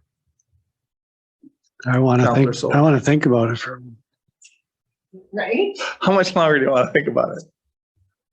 A while it's been worth. 5 minutes? I take solace in the fact that it's a provisional budget. We get another crack at it when they come back. You know, I am with Councillor Gerwing. I would like to see the CT scanner. I'd like to see it in the budget, but we only own 40% of what we can put forward there, but we have the ability to continue to lobby and continue. We've got a meeting on Wednesday where I really suspect that one of us will put that issue forward again. And we'll continue to do the lobbying that we're doing. But I take solace in the fact that it is a provisional budget. And I have seen other regional health boards not pass final budgets because they just weren't happy with it. But they ended up not getting anything either. So till there was a rediscussion about everything, and you know, and it kicked their project down the road a ways. So they really do have the upper hand on us. But, yeah. Well, I take exception to not only no mention at all about the CT scanner and all the work that the community has done, and they are totally aware of it. And all the delays from their end, they're totally aware of all that too. And then I take further insults in their plans for 2024, provisional plans for 2024 and 2025. Again, don't include any mention of the CT scanner that they know we are, as a community, are working very hard to accomplish. So, yeah. Okay. Is there any more discussion? It's not really discussion, it's more of a comment, but even if we were to get the CT scanner, do we have staff that can operate it? Yeah. We do have staff? Okay, yeah. All in favor of adopting the provisional budget for the Regional Hospital Board? Show of hands. And opposed? I was thinking about that too. The provisional budget passes 3-2. Would you like your names recorded? Okay. That moves us to correspondence. If we could accept for information, please. This is the modification to the agenda that I was looking for. If we can accept for information, the letter from Sarah Herring at the BC SPCA, the letter of condolences to the community of Prince Rupert, the NRM letter to Sue Kenny, the General Manager of Community Futures, with respect to the primary care paramedic training, as well as the council info. Both there's two council information packages. We can accept all of those for information. So moved. Moved by Councilor Roper, second by Councilor Souls. Is there any discussion there? All in favor? Opposed? That's carried. So if we can move to correspondence, the first item is the letter to Katrin Conroy, the Minister of Forests. It was originally on there for information, but I have some information that I'd like to relay. So if we could if we could have that for discussion, please. Moved by Recommend. Councillor Sol, second by Councillor Roper, that we receive that for discussion. All in favor? Opposed? That's carried. This turned out to be a well-written letter, if you all read it. The parliamentary secretary has reached out and would like to have a meeting with myself and the CAO on Wednesday. So I guess there's a few things that can come out of that potentially. There's the potential for them to let us down nicely and say, this is why we made the decision that we did. There's the potential for him to say, let us down nicely and say, we'd like you to participate because you said you would participate. Or there's the opportunity that they might ask us to appoint a representative to that committee because there isn't a representative from the Northeast at all. I'm looking for your feedback with respect to that third option, even the second option, I suppose. Second option, potentially, it's optional as to whether or not we spend our time at any giving them feedback at any. But the third one will take some resources. If one of us are appointed or we appoint somebody, then there's an expectation that we would support that person. It'll take some staff time because we say in our letter that we have a lot of expertise because of the history in this community, and we have a lot of expertise on our staff with respect to this issue. And I'm not really sure that if this is just about worker resiliency, if people lose their jobs and how they're going to deal with that, or if they're actually going to deal with some parts of forest policy. They're kind of all over the map. So I'm just looking for some of your feedback as to whether or not we're prepared if we get an opportunity to appoint somebody to the committee, whether we're prepared to support that with some staff. Councillor Gurman. So do we know at this point if we are offered a seat at the table, that would be a representative from council, or because sometimes it's a staff representative? So we don't know. Yeah, they've got if you look at the people who are on there now, it's quite an academic mix from right across. There are two people on there from municipal government who one is a mayor and one is a mayor who never got elected this time. Okay. But both of them have substantial, I guess, credentials that they asked them to stick around. Well, so. I feel very strongly that wherever possible, we need to be telling our own story and not having other people tell our stories. So I think I would be fully supportive of supporting either a council member or staff to sit and actively participate in this committee should we be asked. Okay, thank you. Is there any other comments? Is there a general feeling that that's an acceptable position for us? I think okay, good. Thank you. The next letter is the letter from Natasha Cortez, CEO, and Sue Kenny, General Manager of the Agro Connect, asking us to become a core sponsor. We had a presentation tonight that talked about that. Are there any ideas with respect to what we would like to do? I guess I'll start. I do think that this conference is a good idea.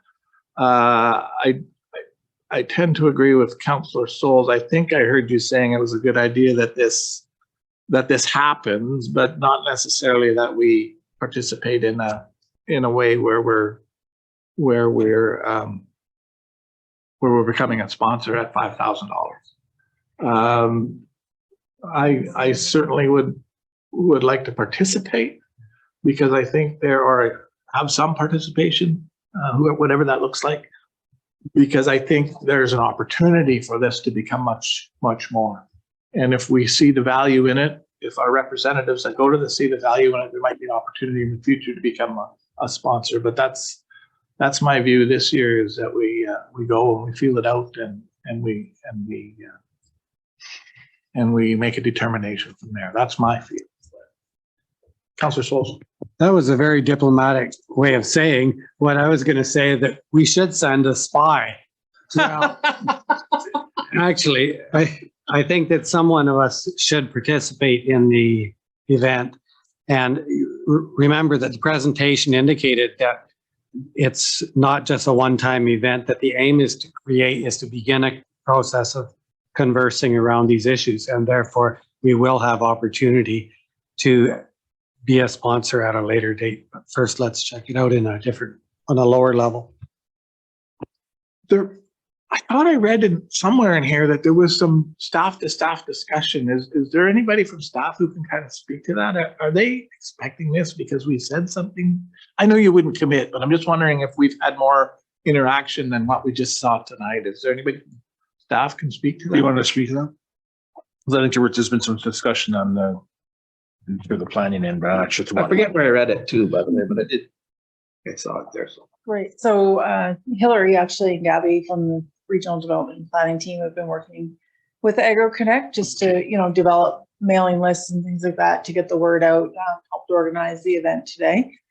Our intention was to send at least 1 or 2 staff down to the conference to set up a booth to talk about some of the things that Northern Rockies is undertaking in the way of agriculture, and vermicomposting is one of the interesting facets of agriculture and the way things are evolving. So we were intending on sending at least 1 or 2 staff down to attend to represent us, but of course, based on your input. Well, that's the way I want to participate. I just want to go. But if there's value, right? If there's value in us having a booth there, then that's why I asked the question. Is there, I certainly wouldn't have the knowledge to man a booth, but I do recognize that, that we'd have those people. So have we done any kind of a cost estimate then because if it's very close, if it's costing us $5,000 ish to put in a booth and to put 3 people, then your cost estimate is there's some value there for the sponsorship. So have we done any work like that yet? Heather, do you have numbers on what it would cost us for a booth, just if we didn't sponsor?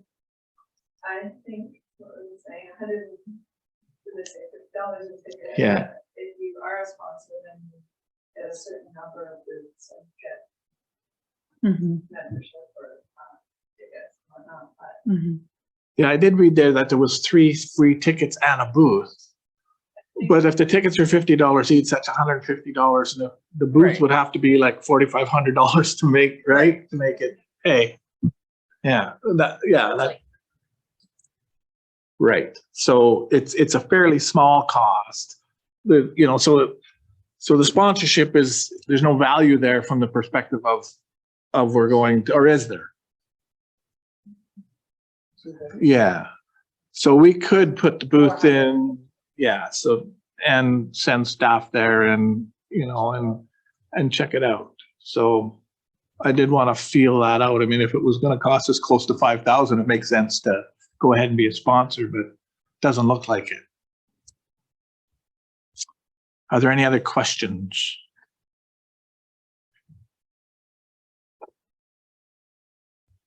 I guess I'm looking for staffs when this just becomes part of your operations. These kind of things, you just decide that your staff can go. You don't need any authorization from us. You just look after it. Okay. So do we want to authorize anybody from council to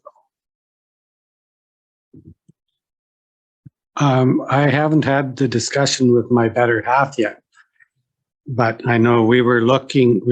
I want to look at it from a private individual as maybe participating in that way, because we have something really special to bring to the table. But anyway, that's okay. There's 2 of us. There's only one of me.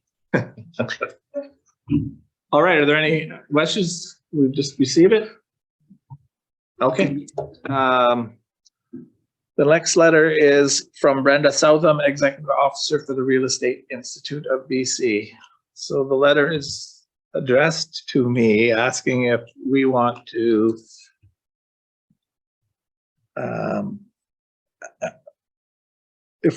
write a 2,000 word article that would go in their magazine.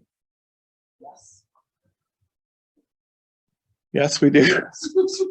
So are you volunteering? No. Although it was addressed to me and it said you, I read that to mean the collective we.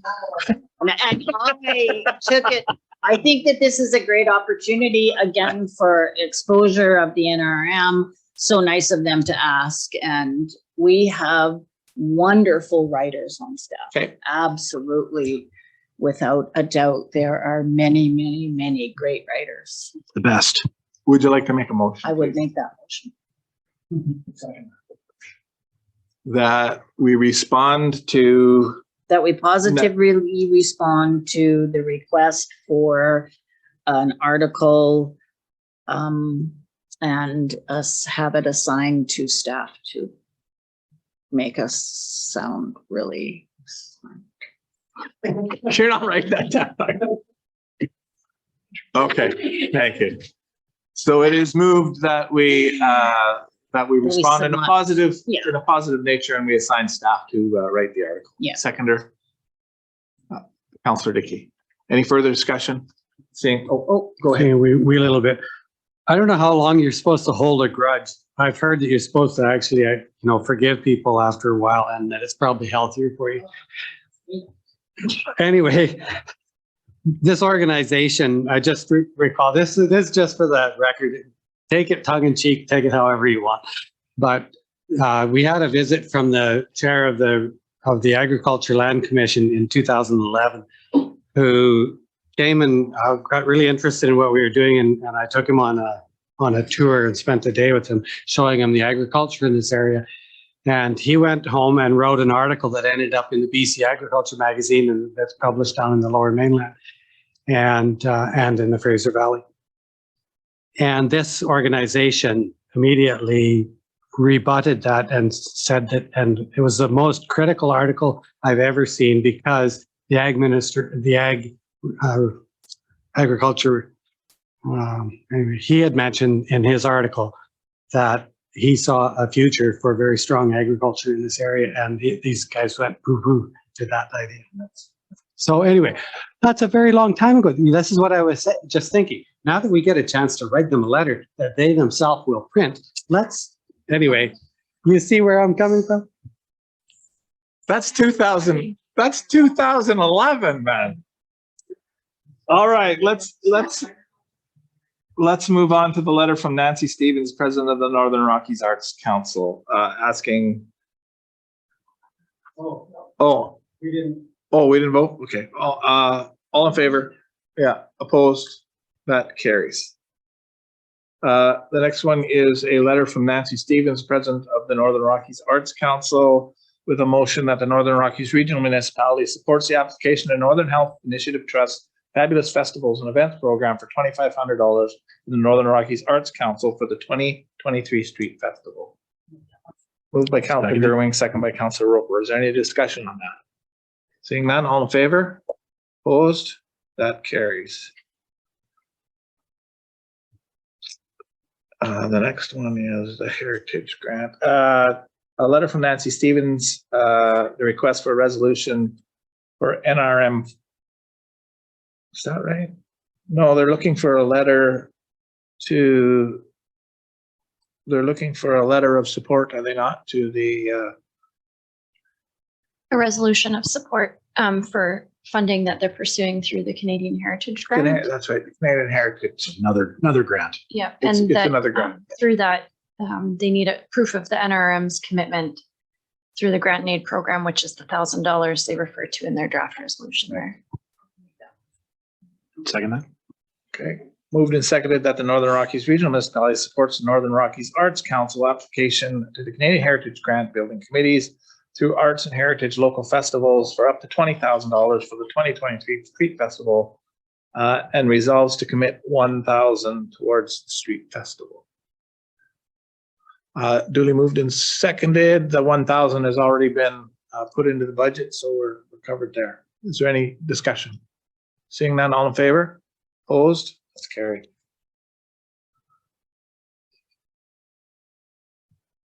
All right, we did the information packages already.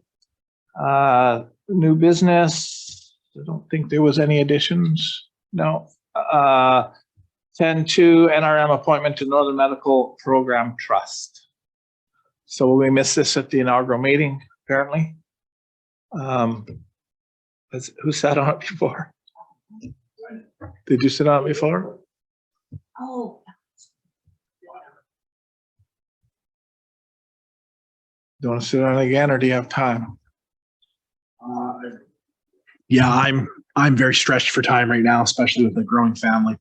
I would take it if it was pertinent, but if there was someone else that had more available time. I'm trying to remember 2 or 3 meetings. So one of them is at NDI, or not, sorry, not NDIT, at NCLGA, I think. At least one of them is there. So is there anybody else who may be able to take this on? Okay. Will somebody move that? I moved that Lorraine take that. I would second that. Moved by Councillor Souls, second by Councillor Roper, that Councillor Gerwing be appointed to the Northern Medical Program Trust. Discussion? Seeing none, all in favor? Opposed? That's carried. Dates potentially for a meeting with the nation on a council to council meeting. Does anybody have any dates? I think we have a significant number of potential topics to discuss with our neighbors. Are there any dates in January? Does anybody have any January dates? Has the nation proposed any dates? No, the nation reached out to us to look at potential dates. So we can certainly send out a doodle poll, but we just thought we would put it forward for consideration, and maybe conversely, if you know of any significant absences in the first quarter of the new year, then we'll just work around those as we put out dates for availability. Okay. I also recognize we're missing too, so. Yeah. One of the things that were on the agenda previously was the Heritage Week proclamation. And that Heritage Week is the last week of February. So if we're going to do a proclamation, it should be before then. Yes, Yeah. that's right. So I would recommend somewhere in the last week of January, first 2 weeks of February, in order to get it done. So, and that is moving forward. I think our staff are talking to each other about what that proclamation might look like. It's just a matter of getting together then. Well, first we have to pass it and then get together and sign it together. So the last, I'm just trying to find a calendar. Really, the only thing in January is the resource forum, right? And you haven't lined up anything with respect to strategic planning? Not yet, nothing firmed up yet. Right, so really that last week of January and the first 2 weeks of February January would be best, I think. Maybe just right now, let's probably target the last week of January to see the availability for what their availability is. Yeah. And go from there. Okay. Okay, good. Council reports. Are there any council reports? So sorry. Be sorry. Well, It is what it is. late, I mean, so I don't know that we've been wasting time. I'm not saying that we have, Yeah. but it is late, and so anyways, I do apologize, but I'll go really quickly. December 4th, I attended the Parade of Lights, and just really hats off to everyone who participated. And with all the emergencies that day, I was really worried that it was going to get canceled. But as usual, some amazing people, businesses, and organizations pulled together to see it through. It's just such an amazing event. So, and the NRM had wonderful participation. So thanks to everyone. Later that day, I attended the Christmas tree light up. Thank you, Mayor, for being away, and had the privilege of welcoming Santa to the rec center. The kids were so excited, and the lineup was out the door. We corralled them, but so we were all the way to the door and around the play space, totally. And that was before it started. The lineup was that long. It was just so wonderful. And Santa, of course, was just in his element. December 9th, I attended the Community Health Plan Steering Committee. Dr. Mostert announced the business plan for the CT scanner was mostly complete. It was waiting 2 pieces from Northern Health that never did come. And so it was forwarded anyways and received confirmation that the business case is in the hands of Northern Health Capital. So there was a general feeling of frustration over the time this has taken and lack of response from Northern Health in a couple of key areas. These delays have equated to a substantial price increase in the CT scanner, as well as associated renovations required. Dr. Mostert has requested pricing from a manufacturer on a freestanding business to house the CT scanner, should that become necessary, and is exploring licensing options. Dr. Hadding complimented Dr. Mostert on his dedication and tenacity in getting this project so far. The hospital has recently benefited from locum support out of Tumbler Ridge and will see their return in December. And Dr. Fury has to restart his application process, and worries continue as to the length this process takes and what this will mean for the NRM, or could mean for the NRM this summer. Good news, we have a new doctor arriving in April. I think we've talked about this before, and we have another candidate that has expressed interest in the community, possibly arriving in July. The Harm Reduction Committee will start back up in January, and funding was secured for a harm reduction ban. And just to note that this funding comes from the Ministry of Health and is separate from Northern Health funding. The community paramedic programs and services continue to be very well attended and provide a much needed service to residents. As well, BC Emergency Health Services will be providing some support for local recruitment drives. So please advise BC Emergency Health Services of local events that they can attend that might be appropriate. And there seems to be a lot of recruitment efforts taking place. And Diane Penny is mapping out all of the steps and opportunities. So I might have this a little bit wrong, but as I understand it, Rural and Remote Division of Practice has hired a recruiter. So this is a new position. Northern Health has hired someone to help their recruiter specific to locum recruiting. Again, a new position. And of course, and I stand to be corrected, Jaylene, if I'm wrong. And of course, we have our recruiter hopefully starting soon. And the ultrasound advocacy plan is in the last stages of revision, and I will be able to forward it soon. December 10th, I attended the NCLGA Board of Directors meeting via Zoom. Areas of discussion and focus included adoption of their new strategic plan, possibly hosting a mayor's and chair gathering in 2023, and various advocacy efforts and results. Items to note is their AGM will take place May 9th to the 12th in Dawson Creek. Early bird pricing is in effect. And really interesting, inflation is really affecting capital projects, and several examples of increased cost estimates could affect the hospital projects that are currently on the books throughout the region. So there's real concern out there that some of these new hospitals are going to be negatively impacted by the inflation.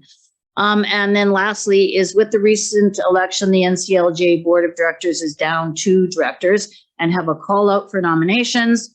As well, there are a few appointed directors have yet to be determined. So thank you. Are there any other council reports?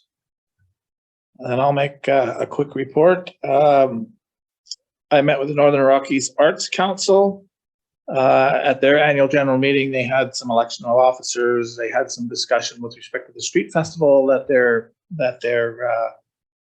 that they're asking for these grants for. So that was good. It's obvious they're a small group of very dedicated people, and like everybody else, they're just having trouble with volunteers and getting people out to work with them. I also sat with the Rod and Gun Club at their annual general meeting as well. Did an election of officers.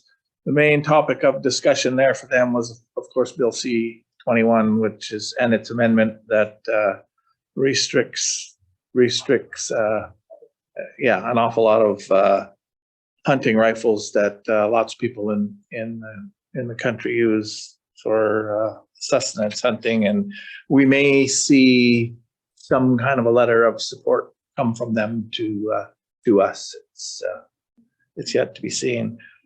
The reason I was not at the light up was because I was in Prince George at a meeting with Northern Health and the Coalition of Resource Municipalities, where we tried to explore. We did explain to them the reasons that we thought a review of Northern Health, we're calling it a review now, not an audit, because it seems to have less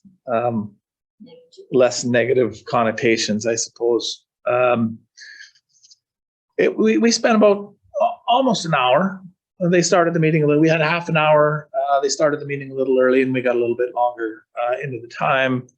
I think we explained well to them why we think those 5 elements that were discussed in an audit framework would be important for them as a board to understand. We tried to stick to board governance rather than specific issues that each community might have, because we half an hour would get overwhelmed with the number of issues like the one we have that, they wouldn't listen.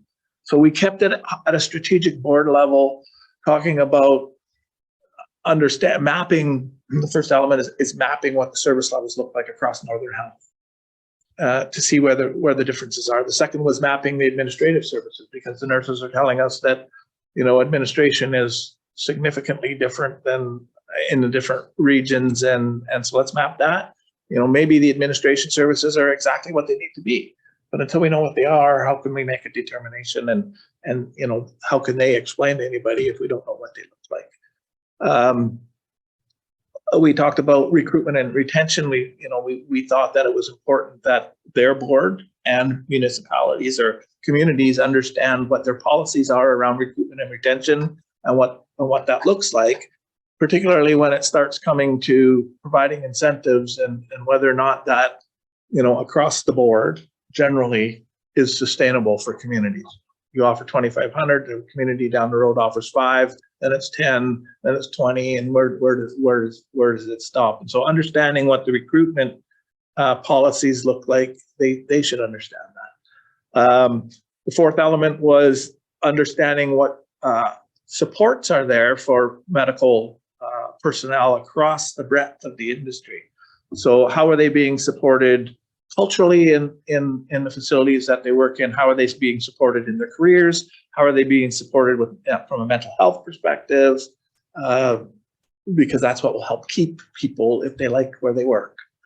And then finally, the fifth element was what are the emerging trends? What's coming at healthcare that we need to know about what policies might we need to put in place, or you need to put in place to ensure that we've got a healthcare system that's sustainable.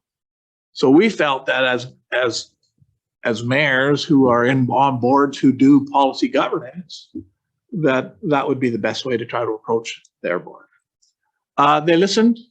I thought the response was a little bit on the defensive side. I thought they were upset at the fact that we went to the minister instead of and the premier instead of them. It was difficult to sort of express our frustrations that we've been dealing with over the years.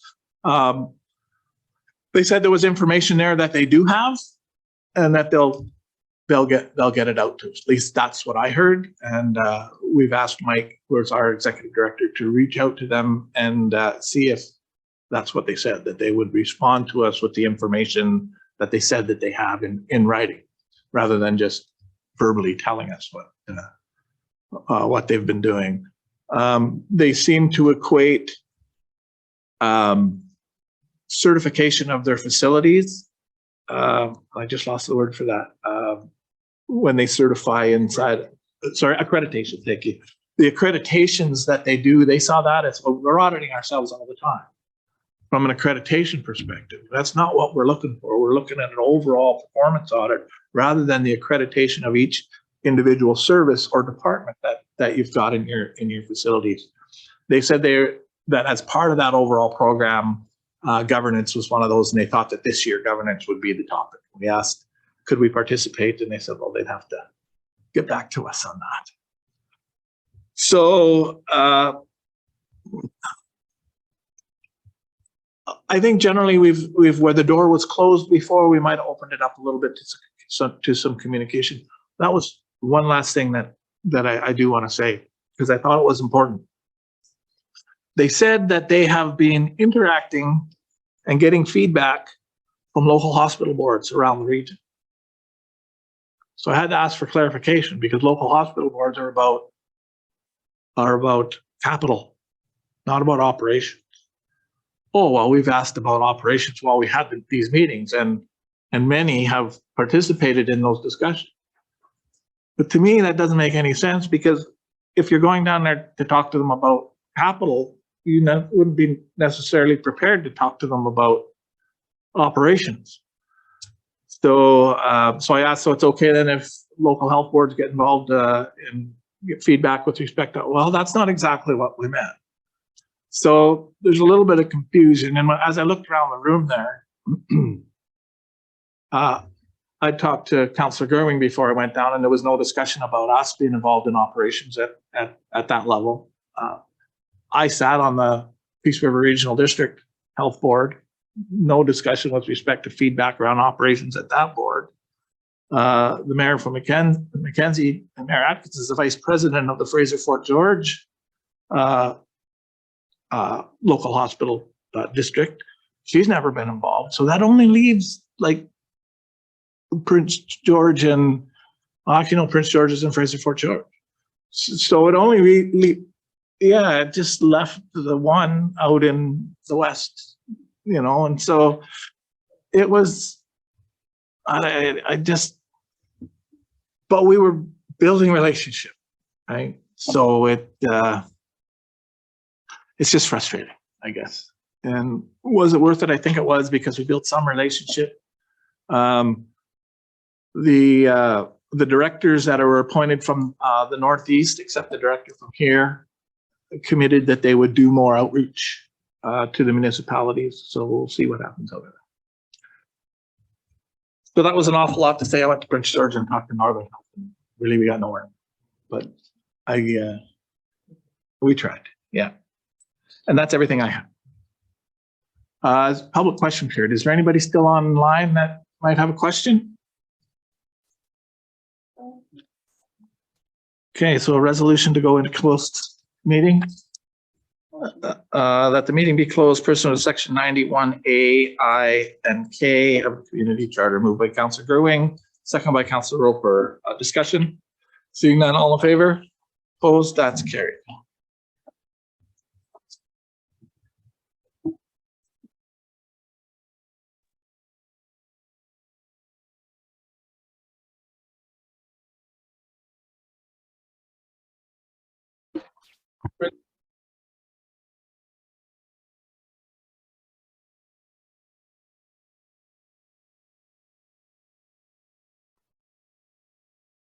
So the first resolution risen and reported, moved by Councillor Gerwing, seconded by Councillor Roper, that Regional Council appoint Bruce Steinstad as a director to the Fort Nelson First Nation Northern Rockies Regional Municipality Community Forest General Partner Corporation, CF Corp, carried unanimously. Secondly, moved by Councillor Gerwing, seconded by Councillor Roper, that recruitment begin for the position of an alternate director for the Fort Nelson First Nation Northern Rockies Regional Municipality Community Forest General Partner Corporation, CF Corp, using the same recruitment process as in past, carried unanimously. Third, that moved by Councillor Gerwing, seconded by Councillor Roper, to defer requesting a meeting with the NRM's directors of the CF Corp to no later than January 31st, 2023, carried unanimously. Moved by Councillor Roper, seconded by Councillor Dickey, that a meeting be arranged with Lawrence Forsberg, carried. And moved by Councillor Dickey, seconded by Councillor Roper, that staff prepare a report for council to confirm the legal ramifications of requesting a meeting with the NRM's directors of the CF Corp, the historical documents on the CF Corp, and an outline to understand the director's thoughts with regard to the direction, values, and implementation of the agreement prior to January 15th, 2023, carried unanimously. And that's it.